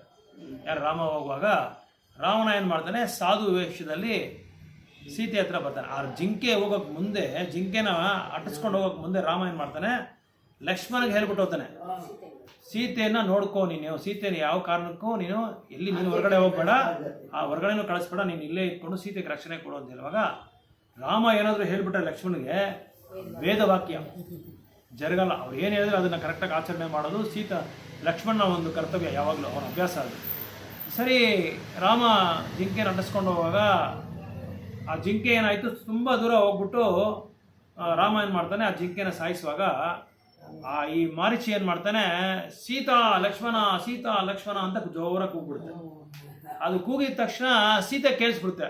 ಆ ಒಂದು ಧ್ವನಿ ಕೇಳಿಸಿದ ತಕ್ಷಣ ಲಕ್ಷ್ಮಣಗೆ ಹೇಳ್ತಾನೆ, ಲಕ್ಷ್ಮಣ ನಿಮ್ಮ ಅಣ್ಣನಿಗೆ ಏನೋ ಆಗ್ತಾ ಇದೆ, ಅಪಘಾತ ಆಗ್ತಾ ಇದೆ, ನೀನು ತಕ್ಷಣ ಹೋಗಿ ಅವ್ರಿಗೆ ನೀನು ಸೇವೆ ಮಾಡು ಅಂತ ಹೇಳುವಾಗ ಲಕ್ಷ್ಮಣಗೆ ಅರ್ಥ ಆಯಿತು. ನೋಡ ಸೀತಾಮಾತೆ ತಾಯಿ, ನೀನು ಅದ್ರ ಬಗ್ಗೆ ಏನು ಯೋಚನೆ ಮಾಡಬೇಡ, ನನ್ನ ಅಣ್ಣನಿಗೆ ಏನೂ ಆಗೋದಿಲ್ಲ, ಯಾರು ಏನು ಮಾಡೋಕ್ಕಾಗಲ್ಲ, ಅವ್ರ ಬಗ್ಗೆ ನನಗೆ ಚೆನ್ನಾಗಿ ಗೊತ್ತು.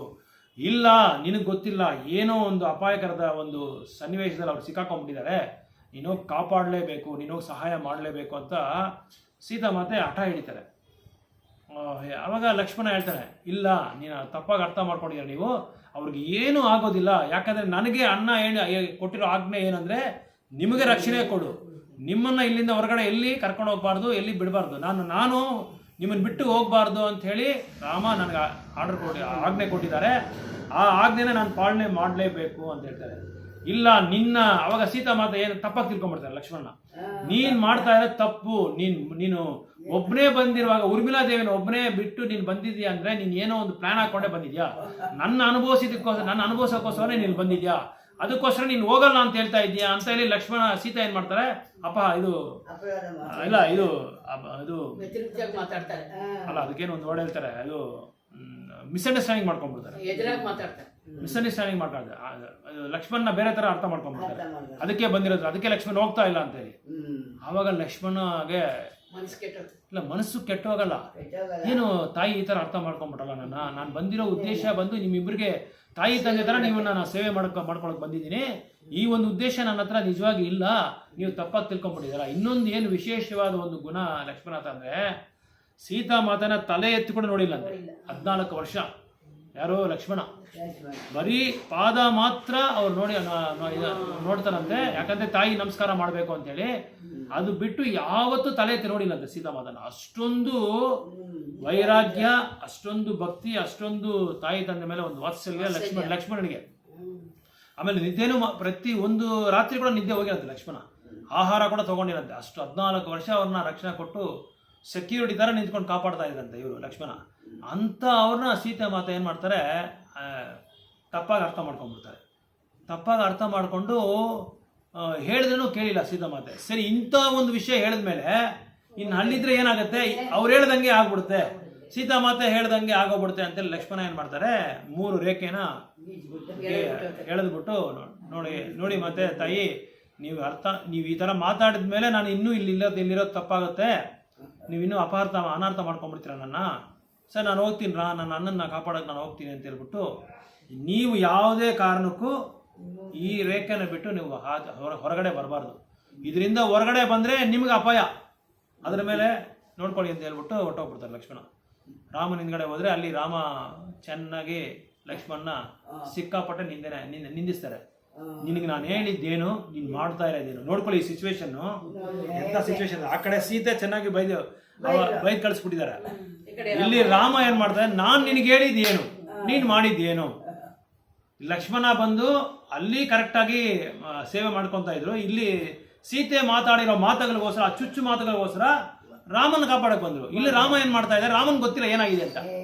ರಾಮ ಏನ್ ಮಾಡ್ತಾರೆ, ನೀನು ಏನಕ್ಕೂ ಲಾಯಕ್ಕಿಲ್ಲ, ನಾನು ಹೇಳಿದ್ದೆ ಬೇರೆ, ನೀನು ಮಾಡ್ತಾ ಇರೋದೇ ಬೇರೆ, ನೀನು ಸರಿಯಾದ ಸೇವೆ ಮಾಡೋದಕ್ಕೆ ನೀನು ಬರಲ್ಲ ಅಂತ, ಹಂಗೆ ಹಿಂಗೆ ಅಂತೇಳಿ ಚೆನ್ನಾಗಿ ಲಕ್ಷ್ಮಣ ಬೈದ್ಬಿಡ್ತಾರೆ. ಲಕ್ಷ್ಮಣ ನಿಂದೆ ಮಾಡಿದ್ಮೇಲೆ ಆವಾಗಲೂ ಲಕ್ಷ್ಮಣ ಬಂದು ತುಂಬ ತಾಳ್ಮೆಯಿಂದ ಸಹನವಾಗಿ, ನನಗೇನು ಟೈಮ್ ಸರಿಗಿಲ್ಲ, ನಾನು ತಪ್ಪು ಮಾಡಿಬಿಟ್ಟೆ ಅಂತೇಳಿ ಅವ್ರಿಗವ್ರೆ ಒಪ್ಕೊತಾ ಇದ್ದಾರೆ, ನಾನು ಕ್ಷಮಿಸ್ಬಿಡಿ ಅಂತೇಳಿ ರಾಮನ ಹತ್ರ ಕೇಳ್ತಾ ಇದ್ದಾರೆ. ಆವಾಗ ರಾಮ ಲಕ್ಷ್ಮಣ ಅಲ್ಲಿ ಹೋಗ್ಮೇಲೆ ಹೇಳಿದ್ರೆ, ಲಕ್ಷ್ಮಣ ಈ ಥರ ಆಯಿತು, ನಾನು ಸೀತೆ ಮಾತಾಗಿ ಹೇಳಿದ್ರೆ ಅವರು ಕೇಳಿಲ್ಲ, ನನ್ನ ಮಾತು ಕೇಳಿಲ್ಲ ಅಂತ ಹೇಳುವಾಗ ಆ ರೇಖೆಗಳೆಲ್ಲ ಅಳಿಸೋಗ್ಬಿಟ್ಟಿರುತ್ತೆ. ಅವ್ನು ನೋಡಿದ ತಕ್ಷಣ ಲಕ್ಷ್ಮಣಗೆ ಗೊತ್ತಾಗ್ಬಿಡುತ್ತೆ ಸೀತೆ ಮಾತಾನೆ ಯಾರೋ. ಅವಾಗ ರಾವಣ ಏನು ಮಾಡ್ತಾನೆ, ಸಾಧು ವೇಷದಲ್ಲಿ ಬಂದು ಸೀತಾ ಮಾತೆ ಹತ್ರ ಭಿಕ್ಷಾಂ ದೇಹಿ ಅಂತೇಳಿ ಕೇಳುವಾಗ, ಸಾಧುಗಳು ಬರ್ತಾ ಇದ್ದಾರಲ್ಲ, ಏನಾದರೂ ಹಣ್ಣು ಹಂಪಲು ತೊಗೊಂಬರೋಣ ಅಂತ ಹಣ್ಣು ಹಂಪಲು ಕೊಟ್ಟು ತೊಗೊಂಬರಕ್ಕೆ ಹೋದರೆ, ನೀವು ಮುಂದೆ ಬಂದು ಹಾಕಬೇಕು ಅಂತೇಳಿ ಸಾಧು ಹೇಳ್ತಾನೆ, ರಾವಣ ಹೇಳ್ತಾನೆ. ಸೀತಾ ಮಾತಾಡಿದ, ಇಲ್ಲ ಲಕ್ಷ್ಮಣ ಬಂದು ರೇಖೆ ಹಾಕಿದ್ದಾರೆ, ಅದನ್ನ ದಾಟ್ ನಾನು ಬರಬಾರ್ದು ಅಂತ ಹೇಳಿದ್ದಾರೆ ಅಂತ. ಇಲ್ಲ, ಅದ್ರ ದಾಟ್ ನೀವು ಬರ್ತಾ ಇದ್ರೆ ನಾನು ತೊಗೊಳಕ್ಕಾಗಲ್ಲ, ನೀವು ಅದನ್ನ ದಾಟ್ ಬರಲೇಬೇಕು ಅಂತ ರಾವಣ ಹೇಳುವಾಗ, ಈ ಸಾಧುಗಳು ಹೇಳ್ತಾ ಇದ್ದಾರಲ್ಲ ಏನೂ ಆಗಲ್ಲ ಅಂತ ಹೇಳ್ಬಿಟ್ಟು ಅದನ್ನ ದಾಟ್ ಬಂದ ತಕ್ಷಣ ಅದು ಸೀತಾ ಮಾತನ ಅಪಹರಣೆ ಮಾಡ್ಕೊಂಡು ತೊಗೊಂಡೋಗ್ಬಿಡ್ತಾನೆ.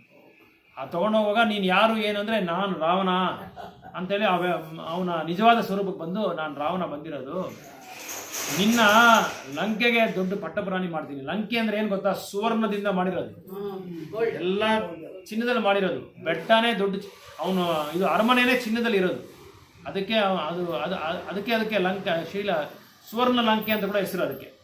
ಸೊ ಆ ಒಂದು ಇದಕ್ಕೆ ನಾನು ಕೂಡ ರಾಜನಾಗಿರೋ, ನೀನು ರಾಣಿಯಾಗಿರ್ತೀಯಾ, ನಿನ್ನ ಇಡೀ ಲಂಕೆಗೆ ರಾಣಿ ಮಾಡ್ತೀನಿ ಅಂಥೇಳಿ ಏನೇನೋ ಹೇಳಿದ್ರೆ ಸೀತಾ ಒಪ್ಪಳ, ನನಗೆ ಬೇಡ, ನೀನು ಯಾವ ಲಂಕೆನೂ ಬೇಡ, ಯಾವ ರಾಜನೂ ಬೇಡ, ಯಾವ ರಾಣಿನೂ ಬೇಡ, ನನಗೆ ಆ ಪಟ್ಟನೇ ಬೇಡ, ನಾನು ಬಿಟ್ಬಿಡು ಅಂತ ಹೇಳಿದ್ರೆ ಇವನು ರಾವಣ ಕೇಳಲ್ಲ. ಅಪರನ ಸೀತನ ಕರ್ಕೊಂಡು ಹೋಗ್ಬಿಡ್ತಾನೆ. ಕರ್ಕೊಂಡು ಹೋಗೋ ಸೀತಾ ಜೋರಾಗಿ ಹೇಳ್ತಾರೆ. ಏನತ್ರ ಏನು ಪ್ರಯೋಜನ, ಏನು ಹೇಳಿದ ಮಾತು ಕೇಳಲಿಲ್ಲ. ಇನ್ನು ಇಲ್ಲಿ ಏನು ನಾವು ಅರ್ಥ ಮಾಡ್ಕೋಬೇಕಾಗಿದೆ ಒಂದು ವಿಷಯ ಏನಂದರೆ, ಮುಖ್ಯವಾದ ವಿಷಯ, ಭಕ್ತರು ಕೂಡ ಏನು ಮಾಡ್ತಾರೆ ಅಂದರೆ, ಈ ಸಾಧಕರು ಭಕ್ತಿ ಸೇವೆ ಮಾಡೋ ಒಂದು ಸಮಯದಲ್ಲಿ ಜೀವನದಲ್ಲಿ ಭಕ್ತಿ ಮಾಡ್ತಾ ಇರ್ತಾರೆ. ಭಕ್ತಿ ಮಾಡ್ತಾ ಇರುವಾಗ ನಮ್ಮ ಒಂದು ಜೀವನದಲ್ಲಿ ಏನಾಗುತ್ತೆ ಅಂದರೆ, ಆ ನಮ್ಮ ಜೀವನದ ಪ್ರಯಾಣದಲ್ಲಿ ಹಲವಾರು ಅಡಚಣೆಗಳು ಬರ್ತಾ ಇರುತ್ತೆ. ಭಕ್ತಿ ಸೇವೆ ಮಾಡುವಾಗ ಏನೇನು ಅಡಚಣೆಗಳಂದರೆ ಏನೇನೋ ಅಡಚಣೆಗಳು ಬರುತ್ತೆ. ಕಾಮ, ಕ್ರೋಧ, ಲೋಭ, ಮದ, ಮಾತ್ಸರ್ಯ, ಪರಿವಾರದಿಂದ ಬರ್ಬೋದು, ಸ್ನೇಹಿತರಿಂದ ಬರ್ಬೋದು, ಬಂಧುಗಳಿಂದ ಬರ್ಬೋದು, ಮತ್ತು ಸಮುದಾಯದಿಂದ ಬರ್ಬೋದು. ಸೊ ಯಾವುದೇ ಒಂದು ಅಡಚಣೆಗಳು ನಮಗೆ ಬರ್ತಾ ಇರ್ಬೋದು. ಮೊಬೈಲಿಂದ ಬರ್ಬೋದು, ಆಮೇಲೆ ಟಿ ವಿಯಿಂದ ಬರ್ಬೋದು. ಈ ಥರ ಅಡಚಣೆಗಳು ಬರ್ತಾ ಇರುತ್ತೆ ನಾವು ಮಾಡೋ ಭಕ್ತಿ ಸೇವೆಗೆ. ಸೊ ನಾವೇನು ಮಾಡ್ತೀವಿ ಆವಾಗ, ಇದನ್ನು ನೋಡೋದು, ಅದನ್ನು ನೋಡೋದು, ಅವ್ರ ಜೊತೆ ಹೋಗೋದು, ಇವ್ರ ಜೊತೆ ಹೋಗೋದು. ಅಂದರೆ ಭಕ್ತಿ ಸೇವೆ ಇಲ್ಲದಿರ ಯಾವುದೇ ಒಂದು ಲೌಕಿಕ ವಿಷಯಗಳಿರಬೇಕು. ಲೌಕಿಕ ವಿಷಯಗಳಿಂದ ನಾವು ಸಾಂಗತ್ಯ ಮಾಡೋದ್ರಿಂದ ಏನಾಗುತ್ತೆ ಅಂದರೆ, ನಾವು ಭಗವಂತನ ಮರೆತು ಬಿಡ್ತೀವಿ. ಅದು ಯಾವ ರೂಪದಲ್ಲಿ ಬರುತ್ತೆ ಅಂದರೆ, ಚಿನ್ನದ ಜಿಂಕೆ ರೂಪದಲ್ಲಿ ಬರುತ್ತೆ ನಮಗೆ. ಚಿನ್ನದ ಜಿಂಕೆ ರೂಪದಲ್ಲಿ ಬಂದು ನಮ್ಮನ್ನೇನು ಮಾಡುತ್ತೆ, ಸೀತಾ ಹೆಂಗೆ ರಾಮನ್ನ ಮರೆತುಬಿಟ್ಟು ಚಿನ್ನದ ಜಿಂಕೆ ಮೇಲೆ ಆಸೆ ಪಟ್ಲೋ, ಅದೇ ಥರ ಭಕ್ತರು ಏನು ಮಾಡ್ತಾರೆ, ಈ ಸಾಧನ ಭಕ್ತಿ ಮಾಡೋರು ಚಿನ್ನದ ಜಿಂಕೆ ಮೇಲೆ ಅವರ ಆಸೆ, ಆಕಾಂಕ್ಷೆಗಳು, ಧ್ಯಾನ ಎಲ್ಲ ಅದ್ರ ಮೇಲೆ ಹೊರಟೋಗ್ಬಿಡುತ್ತೆ. ಆವಾಗ ಏನಾಗ್ಬಿಡುತ್ತೆ, ಅಜಾಮಿಲ ಹೆಂಗೆ ಇದಾದ್ರು ಭಕ್ತಿಯಿಂದ ಹೆಂಗೆ ಕೆಳಗಡೆ ಕೆಳಗಡೆ ಬಂದ್ಬಿಟ್ರು, ಅದೇ ಥರ ನಾವೇನು ಮಾಡ್ತೀರಿ, ನಮ್ಮ ಆಧ್ಯಾತ್ಮಿಕವಾದ ಒಂದು ಪ್ಲ್ಯಾಟ್ಫಾರ್ಮಿಂದ ಕೆಳಗಡೆ ಇಳಿದು ಬಿಡ್ತೀರಿ. ಭಕ್ತಿ ಸೇವೆಯಿಂದ ಕೆಳಗಡೆ ನಾವು ಮರೆತು ಬಿಡ್ತೀರಿ. ಯಾಕಂದರೆ ಸೀತಾ ರಾಮನ ಮರೆತಿದ್ದಕ್ಕೆ ಏನಾಯಿತು, ಅಪಹರಣೆ ಮಾಡ್ಕೊಂಡು ಹೊಂಟೋದ್ರು ಅವರು. ಸೊ ಆ ರಾವಣ ಯಾರು ಅಂದರೆ, ಈ ಒಂದು ಲೌಕಿಕವಾದ ಒಂದು ಪ್ರಪಂಚಕ್ಕೆ ರಾಜ. ಸೊ ಅಂಥ ರಾಜನ ಕೈಯಲ್ಲಿ ನಾವು ಬಿದ್ದೋಗ್ಬಿಡ್ತೀವಿ. ಅವ್ರಿಗೆ ಒಂದು ಶರಣಾಗತಿ ಆಗ್ಬಿಡ್ತೀವಿ. ಭಗವಂತನಿಗೆ ಶರಣಾಗತಿ ಆಗೋದು ಬಿಟ್ಬಿಟ್ಟು ಅಂಥವ್ರಿಗೆ ನಾವು ಶರಣಾಗತಿ ಆಗ್ಬಿಡ್ತೀವಿ. ಈ ಚಿನ್ನದ ಜಿಂಕೆ ಎಲ್ಲ ಯಾವ ಥರ ಅಂದರೆ, ಈ ಆಧುನಿಕ ಒಂದು ಪ್ರಪಂಚದಲ್ಲಿ ಯಾವ ಥರ ಆದರೂ ಬರ್ಬೋದು ಚಿನ್ನದ ಜಿಂಕೆ.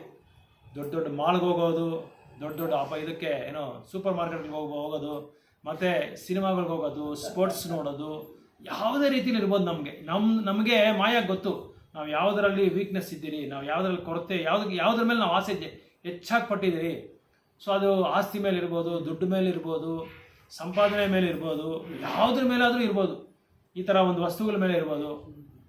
ಇವಾಗ ಬಂದಿದೆಯಲ್ಲ ಟ್ಯಾಬ್ಲೆಟ್ಟು, ಆಮೇಲೆ ಫೇಸ್ಬುಕ್ಕು, ವಾಟ್ಸಾಪು, ಬೇಜಾನ ಬಂದ್ಬಿಟ್ಟಿದೆ ಮಾಯಾ. ಇದೆಲ್ಲ ಮಾಯಾದ ಒಂದು ಶಕ್ತಿಗಳಿದೆಲ್ಲ. ಮಾಡರ್ನ್ ಸೊಸೈಟಿನಲ್ಲಿ, ಈ ಆಧುನಿಕವಾದ ಒಂದು ಸಮಾಜದಲ್ಲಿ ಮಾಯಾ ಕಳಿಸಿರೋ ಒಂದು ವಸ್ತು ಇದೆಲ್ಲ, ಆಯುಧಗಳಿದು. ಯಾಕಂದರೆ ನಮ್ಮನ್ನು ಭಕ್ತಿ ಸೇವೆ ಮಾಡೋದ್ರಿಂದ ತಡೆಯೋದಕ್ಕೆ ಅದಕ್ಕೆ ಇದು ಇದೆಲ್ಲ ಚಿನ್ನದ ಜಿಂಕೆ ರೂಪದಲ್ಲಿ ಹೇಗೆ ಮೈ ಮರೆತು ಬಿಟ್ರು ಸೀತಾ ಮಾತೆ, ಅದೇ ಥರ ನಾವು ಇಲ್ಲಿ ಮೈ ಮರೆತು ಬಿಡ್ತೀವಿ. ಅದಕ್ಕೆ ನಾವು ಭಗವಂತನ ನಾಮವನ್ನು ಉಚ್ಚಾರಣೆ ಮಾಡ್ತಾನೇ ಇರಬೇಕು, ರಾಮನಾಮ ಹೇಳ್ತಾನೆ ಇರಬೇಕು. ಹೇಳಿದ್ರಲ್ಲ ಇವರು, ಶಿವ ಬಂದು ಪಾರ್ವತಿಗೆ ರಾಮನಾಮ ಬಂದು ಪಾಯಸ ಇದ್ದಂಗೆ ಅಂತ ಹೇಳ್ತಾರೆ. ಸೊ ಅಷ್ಟು ಸಿಹಿ. ಅದಕ್ಕೆ ಏನು ಅರ್ಥ ಅಂದರೆ, ಇದು ಶ್ರೀರಾಮ ರಮೇತಿ ಮನೋರಮ ಸಹಸ್ರನಾಮ ತತ್ತುಲ್ಯಂ ರಾಮನಾಮ ವರನಾಮೆ. ಅಂದರೆ ಏನು, ಅದಕ್ಕೆ ಏನು ಅರ್ಥ ಅಂದರೆ, ಶಿವ ಪಾರ್ವತಿಗೆ ಹೇಳ್ತಾ ಇರೋದು ಇದು. ಏನು ಹೇಳ್ತಾ ಇದ್ದಾರೆ ಅಂದರೆ, ರಾಮನಾಮ ಬಂದು ಒಂದು ಸಲ ಉಚ್ಚಾರಣೆ ಮಾಡಿದ್ರೆ 1000 ಸಲ ವಿಷ್ಣು ಸಹಸ್ರನಾಮ ಹೇಳದಂಗೆ ಅಂತೆ.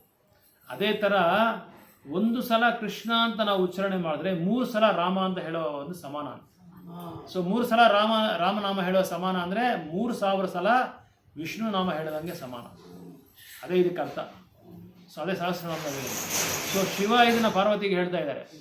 ಸೊ ರಾಮನಾಮ ಅಂಥ ಒಂದು ವಿಶೇಷವಾದ ಒಂದು ನಾಮ, ಅದನ್ನು ಉಚ್ಚಾರಣೆ ಮಾಡಬೇಕು ಅಂತ ಪಾರ್ವತಿ ಕೇಳ್ತಾರೆ. ರಾಮನಾಮ ನನಗೆ ಕೊಡಿ ಅಂತ ಹೇಳಿ ಕೇಳ್ತಾರೆ.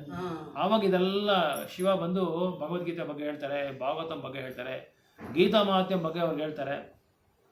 ಸೊ ಈಗ ಇದು ಏನಾಯ್ತು ಅಂದರೆ, ಇಲ್ಲಿ ಅಪಹರಣೆ ಮಾಡ್ಕೊಂಡು ಹೊರಟೋಗ್ತಾ ಇರುವಾಗ ಆ ಹೋಗೋ ದಾರಿಯಲ್ಲಿ ಜಟಾಯು ನೋಡ್ತಾರೆ ಇದನ್ನು. ಜಟಾಯು ನೋಡಿ, ಓ ನನ್ನ ಪ್ರಭು ಶ್ರೀರಾಮನ ಪತ್ನಿ, ಧರ್ಮಪತ್ನಿ ಸೀತಾಮಾತೆ, ನನ್ನ ತಾಯಿನ ಯಾರೋ ಅಪಹರಣೆ ಮಾಡ್ಕೊಂಡು ಹೋಗ್ತಾ ಇದೆ ಅಂತ ಹೇಳ್ಬಿಟ್ಟು, ಇವ್ರು ಯಾರು ಅಂದರೆ ಸಂಪತ್ತಿ, ಜಟಾಯು ಅಂತ ಇಬ್ಬರು ಅಣ್ಣ ತಮ್ಮದಿರು. ಸೊ ಸಂಪತ್ತಿಗೆ ಏನಾಗುತ್ತೆ ಅಂದರೆ, ಒಂದ್ಸಲ ಬಿಸಿಲು ಜೋರಾಗಿ ಬಿಸಿಲು ಬರುವಾಗ ಏನಾಗುತ್ತೆ, ಈ ಜಟಾಯುನ ರೆಕ್ಕೆಗಳನ್ನ ಕಾಪಾಡೋದಕ್ಕೋಸ್ಕರ ಏನು ಮಾಡ್ತಾನೆ ಸಂಪತ್ತಿ, ಅವ್ನ ರೆಕ್ಕೆಗಳನ್ನ ಹರಡಿಸ್ಕೊಂಡು ಅವನಿಗೆ ರಕ್ಷಣೆ ಕೊಡ್ತಾನೆ. ಜಟಾಯು ಆ ಬಿಸಿಲಿಗೆ ಅಡ್ಡ ಇಟ್ಬಿಟ್ಟು ಆ ಬಿಸಿಲಿಗೆ ಜಾಸ್ತಿ ಬಿಸಿಲಾದ್ಮೇಲೆ ಏನಾಗುತ್ತೆ ಅಂದರೆ ಅವನ ಒಂದು ರೆಕ್ಕೆ ಬಂದು ಸುಟ್ಟೋಗ್ಬಿಡುತ್ತೆ, ಯಾರ್ದು ಸಂಪತ್ತಿದು. ಸೊ ಯಾಕಂದರೆ ಜಟಾಯಿ ತಮ್ಮನ್ನ ಕಾಪಾಡಬೇಕು ಅಂತ ಹೇಳ್ಬಿಟ್ಟು ಆವಾಗ ಜಟಾಯಿ ಏನು ಮಾಡ್ತಾನೆ, ಇವ್ರನ್ನ ರಾವಣ ಬಂದು ಸೀತಾಮಾತನ ಕರ್ಕೊಂಡು ಹೋಗೋದು ನೋಡ್ಬಿಡ್ತಾನೆ. ನೋಡುವಾಗ ಆವಾಗ 50,000 ವರ್ಷ ಅವ್ರಿಗೆ ಏಜು, ಅವರ ಆಯುಸ್ಸು, ಅವರ ಇದು ವಯಸ್ಸು ಇವ್ರಿಗೆ ಜಟಾಯು ಬಂದು ಒಂದು ಪಕ್ಷಿ ಅದು. ಸೊ ನೋಡಿದ ತಕ್ಷಣ 50,000 ವರ್ಷದಲ್ಲಿ ಏನಾದ್ರು ಮಾಡೋಕ್ಕಾಗತ್ತಾ? ಆಗಲ್ಲ. ಸೊ ಅವರು ಆ ರಾಮನ ಮೇಲೆ ಇರೋ ಒಂದು ಆಸೆಗೋಸ್ಕರ, ರಾಮನ ಮೇಲೆ ಇರೋ ಭಕ್ತಿಗೋಸ್ಕರ ಏನು ಮಾಡ್ತಾರೆ, ಅಲ್ಲಿಂದ ಹಾರ್ಕೊಂಡು ಹೋಗ್ತಾರೆ. ಹಾರ್ಕೊಂಡು ಹೋಗಿ ರಾವಣನ ಮೇಲೆ ಯುದ್ಧ ಮಾಡ್ತಾರೆ. ರಾವಣನ ಕೇಳ್ಕೊತಾರೆ, ದಯವಿಟ್ಟು ಸೀತಾಮಾತನ ಬಿಟ್ಬಿಡು, ಬಿಡದೇ ಇದ್ರೆ ನೀನು ಭಸ್ಮ ಆಗ್ಬಿಡ್ತೀಯ, ನೀನು ಯಾರು ರಾಮ ಅಂತ ಗೊತ್ತಿಲ್ಲ ನಿನಗೆ ಅಂತ ಹೇಳಿದ್ರೆ, ಇಲ್ಲ ನಾನು ಬಿಡಲ್ಲ, ನೀನು ಮೊದಲು ಇಲ್ಲಿಂದ ಹೊರಟೋಗು ಅಂತೇಳಿ ಜಟಾಯು ಹೇಳ್ತಾರೆ. ನಾನು ಪ್ರಾಣ ಹೋದೆ ಕೂಡ ನಾನು ಬಿಡಲ್ಲ, ನಿನ್ನ ಸಾಯಿಸ್ಬಿಟ್ಟು ನಾನು ಸೀತಾಮಾತನ ಹೆಂಗಾದ್ರೂ ರಕ್ಷಣೆ ಕೊಡ್ತೀನಿ ಅಂತೇಳಿ ಸವಾಲಾಗ್ತಾರೆ ಇವರು ಜಟಾಯು. ಅವಾಗ ಜಟಾಯುಗೆ ರಾವಣಗೆ ತುಂಬ ಹೊತ್ತು ಇದು ಯುದ್ಧ ಆಗುತ್ತೆ. ಯುದ್ಧ ಆಗಿ ಜಟಾಯು ಆ ಒಂದು ವಯಸ್ಸಾಗಿದ್ದ ಕಾಲದಲ್ಲಿ ಕೂಡ ಆ ಒಂದು ವಯಸ್ಸಲ್ಲಿ ಕೂಡ ರಾವಣಗೆ ಸರಿಯಾದ ಒಂದು ಇದು ಕೊಡ್ತಾರೆ, ಸರಿಯಾದ ಒಂದು ಪೋಟಿ ಮಾಡಿ ಅವ್ರ ಹತ್ರ ಯುದ್ಧ ಮಾಡ್ತಾರೆ. ಸೊ ಕೊನೆಗೆ ಜಟಾಯು ಸೀತಾಮಾತೆ ಹೇಳ್ಬಿಡ್ತಾರೆ, ಜಟಾಯು ನೀವು ದಯವಿಟ್ಟು ಹೊರಟೋಗ್ಬಿಡಿ, ನನಗೋಸ್ಕರ ನೀವೇನು ಇದು ಯುದ್ಧ ಮಾಡಬೇಡಿ, ನಿಮ್ಮ ಪ್ರಾಣಗೆ ಅಪಾಯ ಆಗುತ್ತೆ, ನೀವು ಹೊರಟೋಗಿ ಅಂತೇಳಿ ಸೀತಾಮಾತೆ ಹೇಳಿದ್ರೆ, ಇಲ್ಲ ತಾಯಿ, ನಾನು ಹೋದ್ರೇನು ಪರವಾಗಿಲ್ಲ, ನನ್ನ ಜೀವ ಏನಾದ್ರೂ ಪರವಾಗಿಲ್ಲ, ನನ್ನ ತಂದೆ ರಾಮಚಂದ್ರ ಪ್ರಭು, ನೀವು ನಮ್ಮ ತಾಯಿ, ನಿಮ್ಮನ್ನು ನಾವು ಕಾಪಾಡಿದ್ರೆ ನಾನು ಹೋಗಲ್ಲ, ನನಗೇನಾದರೂ ಪರವಾಗಿಲ್ಲ ಅಂತೇಳಿ ಆ ಒಂದು ಭಕ್ತಿ ಸೇವೆಯಿಂದ, ಒಂದು ಪ್ರೀತಿಯಿಂದ ಇನ್ನೂ ಯುದ್ಧ ಮಾಡೋಕ್ಕೆ ಶುರು ಮಾಡ್ತಾರೆ. ಆವಾಗ ರಾವಣ ಏನು ಮಾಡ್ತಾನೆ, ಖಡ್ಗ ತಗೊಂಡು ಒಂದು ರೆಕ್ಕೆನ ಕತ್ತರಿಸ್ಬಿಡ್ತಾನೆ. ಆವಾಗ ಜಟಾಯಿ ಕೆಳ ಬಿದ್ದೋಗಿ ಸತ್ತೋಗ್ಬಿಡ್ತಾನೆ. ಸೊ ಅದಾದಮೇಲೆ ರಾವಣ ಕರ್ಕೊಂಡು ಹೋಗ್ಬಿಡ್ತಾನೆ ಇವ್ರನ್ನ, ಸೀತಾನ ಕರ್ಕೊಂಡು ಹೋದ್ಮೇಲೆ ಆ್ಯಕ್ಚುಲಾಗಿ ಅವರು ನಿಜವಾದ ಸೀತಾ ಅಲ್ಲ, ನಿಜವಾದ ಸೀತಾ ಬಂದು ಅಗ್ನಿದೇವಿ ಹತ್ರ ಹೊರಟೋಗ್ಬಿಡ್ತಾರೆ. ಇವ್ರು ಬಂದು ಇವ್ರಿಗೆ ಹೆಸರೇನೋ ಚೆನ್ನಾಗಿದೆಲ್ಲಪ್ಪ, ವೈದೇಹಿನ ಏನೋ ಒಂದು ಹೆಸರು ಬರುತ್ತೆ, ಇವ್ರ ಹೆಸರೇನೋ ಬರುತ್ತೆ, ಅಲ್ಲ ಇವ್ರ ಹೆಸರು ಛಾಯಾ ಸೀತಾ ಅಂತ ಹೆಸರು ಅವ್ರಿಗೆ. ಅವ್ರ ನಿಜವಾದ ಹೆಸರು ಬೇರೆ, ಯಾಕಂದ್ರೆ ಇವ್ರ ವೇದವತಿ.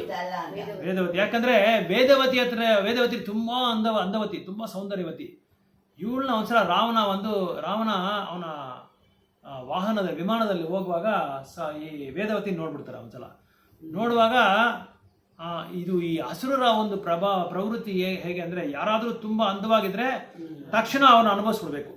ಅದು ಏನೇ ಆಗಲಿ, ಯಾರೇ ಆಗಲಿ, ಅವ್ರ ಪತಿವ್ರತೆ ಆಗಲಿ, ಅವ್ರ ಗಂಡ ಆಗಲಿ, ಏನೇ ಆಗಲಿ ಅವ್ರನ್ನ ಅನುಭವಿಸ್ಬಿಡ್ಬೇಕು ಅಂತ ಒಂದು ಪ್ರವೃತ್ತಿ ಇವರಿಗೆ, ಅಸುರರಿಗೆ.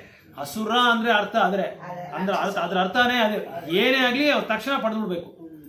ಸೊ ವೇದವತಿನ ತಾಕ್ಬಿಟ್ಟು ಅವ್ರ ಹತ್ರ ಹೋಗಿ ಇದು ಮಾಡುವಾಗ ಏನಾಗುತ್ತೆ ಅಂದರೆ, ವೇದವತಿ ಅವ್ರಿಗೆ ಇದು ಕೊಟ್ಬಿಡ್ತಾರೆ, ಶಾಪ ಕೊಟ್ಬಿಡ್ತಾರೆ. ಯಾವ ಕೈಯಿಂದ ನೀನು ನನ್ನ ಮುಟ್ಟಿದ್ಯೋ, ನೀನು ಭಗವಂತನ ಕೈಯಿಂದನೇ ನೀನು ಭಸ್ಮ ಆಗ್ಬಿಡ್ತೀಯ ಅಂತೇಳಿ ಅವ್ರಿಗೆ ಶಾಪ ಕೊಟ್ಬಿಡ್ತಾರೆ. ಆವಾಗ ಸೀತಾಮಾತನ ಕಳಿಸ್ಬಿಟ್ಟು ಅಗ್ನಿದೇವ್ರು ಏನು ಮಾಡ್ತಾರೆ, ಈ ವೇದವತಿನ ಇವ್ರ ಜೊತೆ ಕಳಿಸ್ಬಿಡ್ತಾರೆ. ಆವಾಗ ಇವರು ವೇದವತಿನ ಕರ್ಕೊಂಡು ಹೋಗ್ಬಿಡ್ತಾರೆ. ಆಮೇಲೆ ಜಟಾಯಿನೂ ಸತ್ತೋಗ್ಬಿಡ್ತಾರೆ. ಸೊ ರಾಮಚಂದ್ರಮೂರ್ತಿ ಆ ಒಂದು ಪ್ರದೇಶಕ್ಕೆ ಬರ್ತಾರೆ. ಆ ಪ್ರದೇಶಕ್ಕೆ ಬರುವಾಗ ನೋಡ್ತಾರೆ, ಜಟಾಯಿಯನ್ನು ನೋಡ್ಬಿಟ್ಟು ಜಟಾಯಿ ಬಗ್ಗೆ ಎಲ್ಲ ಹೇಳ್ತಾರೆ. ಸಂಪತ್ತಿನೂ ಯಾರು ಹೇಳ್ತಾರೆ, ಜಟಾಯಿ ಥರ ಯುದ್ಧ ಮಾಡಿಬಿಟ್ಟು ಸತ್ತೋಗ್ಬಿಟ್ರು ಅಂತ ಹೇಳುವಾಗ ಅವರ ಅಂತಿಮ ಸಂಸ್ಕಾರ ಬಂದು ರಾಮ ತನ್ನ ಕೈಯಿಂದನೇ ಮಾಡ್ತಾರೆ. ತೊಡೆ ಮೇಲೆ ಮಲಗಿಸ್ಕೊಂಡು ತೊಗೊಂಡೋಗಿ ಅವ್ರನ್ನೆಲ್ಲ ಇದು ಮಾಡಿ ಅಂತಿಮ ಸಂಸ್ಕಾರಗಳೆಲ್ಲ ಮಾಡಿ, ತಂದೆಗೆ ಮಗನಿಗೆ ಯಾವ ಥರ ಮಾಡ್ತಾರೋ ಆ ಥರ ಮಾಡ್ತಾರೆ ರಾಮಚಂದ್ರಮೂರ್ತಿ ಈ ಜಟಾಯಿಗೆ. ಇದು ಎಲ್ಲಿದೆ ಅಂದರೆ, ಜಟಾಯು ಇದು ದೇವಸ್ಥಾನ ಕೇರಳಲ್ಲಿದೆ. ಇವಾಗಲೂ ಇದೆ ಕೇರಳಲ್ಲಿ.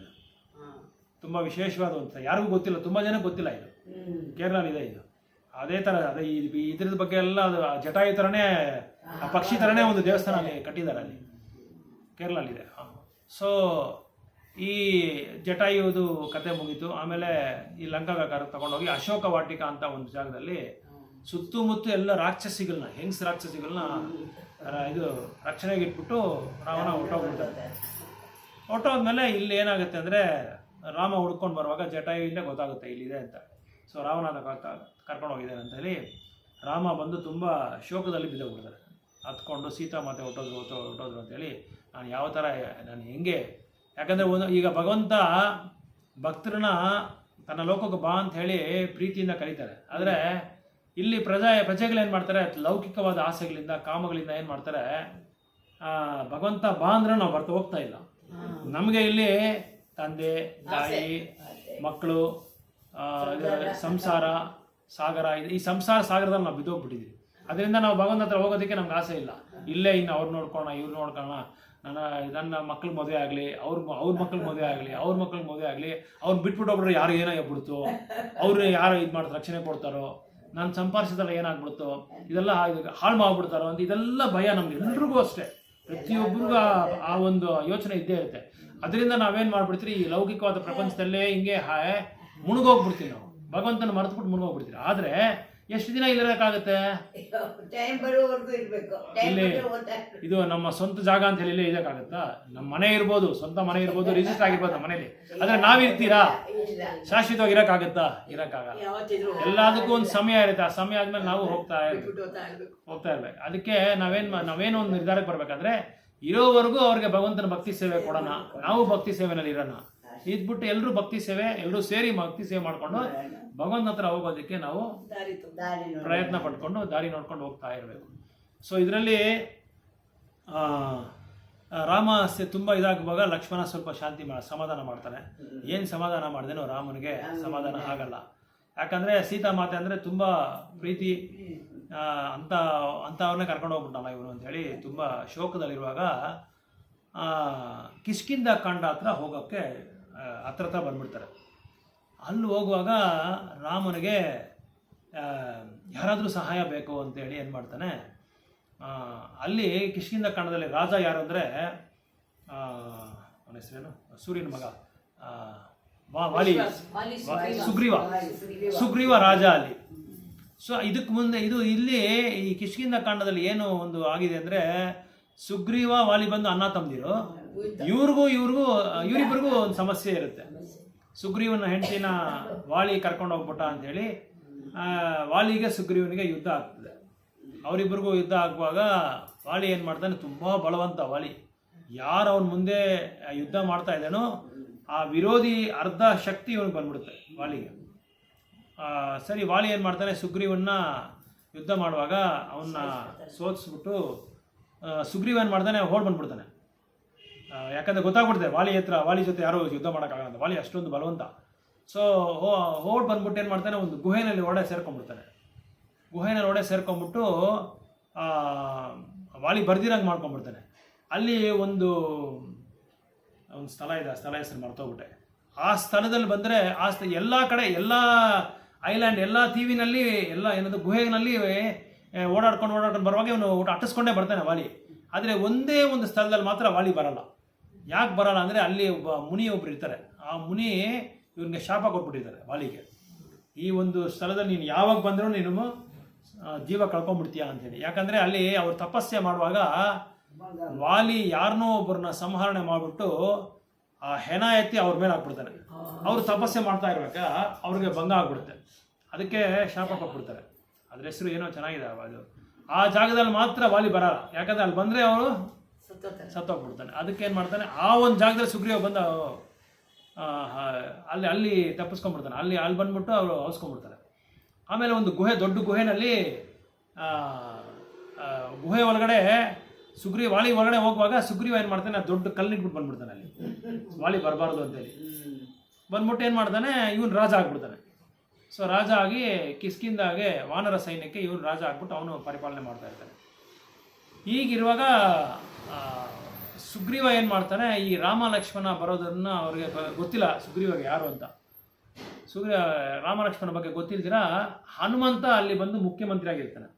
ಯಾಕೆ ಇಲ್ಲಿ ಹನುಮಂತ ಇಲ್ಲಿ ಬರ್ತಾನೆ ಅಂದರೆ, ಹನುಮಂತನಿಗೆ ಗುರು ಯಾರು ಅಂದರೆ ಸೂರ್ಯದೇವ ಬಂದು ದೊಡ್ಡ ವೇದ ಪಂಡಿತರು, ದೊಡ್ಡ ಗುರುಕುಲ ನಡೆಸ್ತಾ ಇರ್ತಾರೆ ಅವರು.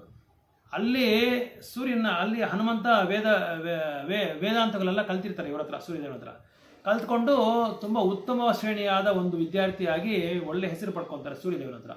ಆವಾಗ ಸೂರ್ಯದೇವ, ನನಗೆ ಏನಾದರೂ ನಿಮಗೇನಾದರೂ ಗುರುದಕ್ಷಿಣೆ ಕೊಡಬೇಕು ಅಂತೇಳಿ ನನಗೆ ಆಸೆ ಬರ್ತಾ ಇದೆ, ಏನು ಕೊಡಲಿ ಅಂತ ಹನುಮಂತ ಕೇಳುವಾಗ ಸೂರ್ಯ ಭಗವಾನ್ ಹೇಳ್ತಾರೆ, ನನ್ನ ಮಗ ಸುಗ್ರೀವ ಇದ್ದಾನೆ ಕಿಷ್ಕಿಂಧ ಕಾಂಡದಲ್ಲಿ, ಅವನು ಸ್ವಲ್ಪ ವಿದ್ಯಾಭ್ಯಾಸ ಕಡಿಮೆ, ನೀನು ಅವನು ಹೋಗಿ ಸಹಾಯ ಮಾಡಿ ಎಲ್ಲ ಒಂದು ರೀತಿಯಲ್ಲಿ ಎಲ್ಲ ಒಂದು ವ್ಯವಹಾರದಲ್ಲಿ ನೀನು ಅವನಿಗೆ ಸಹಾಯವಾಗಿರಬೇಕು, ಜೊತೆ ಇರಬೇಕು ಅಂತ ಹೇಳುವಾಗ ಆಯಿತು ಹಂಗೆ ಮಾಡ್ತೀನಿ ಅಂತ ಹೇಳ್ಬಿಟ್ಟು ಅವರು ಅಲ್ಲಿಂದ ಸೀದಾ ಸುಗ್ರೀವನ ರಾಜ್ಯಕ್ಕೆ ಬಂದು ಅಲ್ಲಿ ಮುಖ್ಯಮಂತ್ರಿ ಆಗಿರ್ತಾರೆ.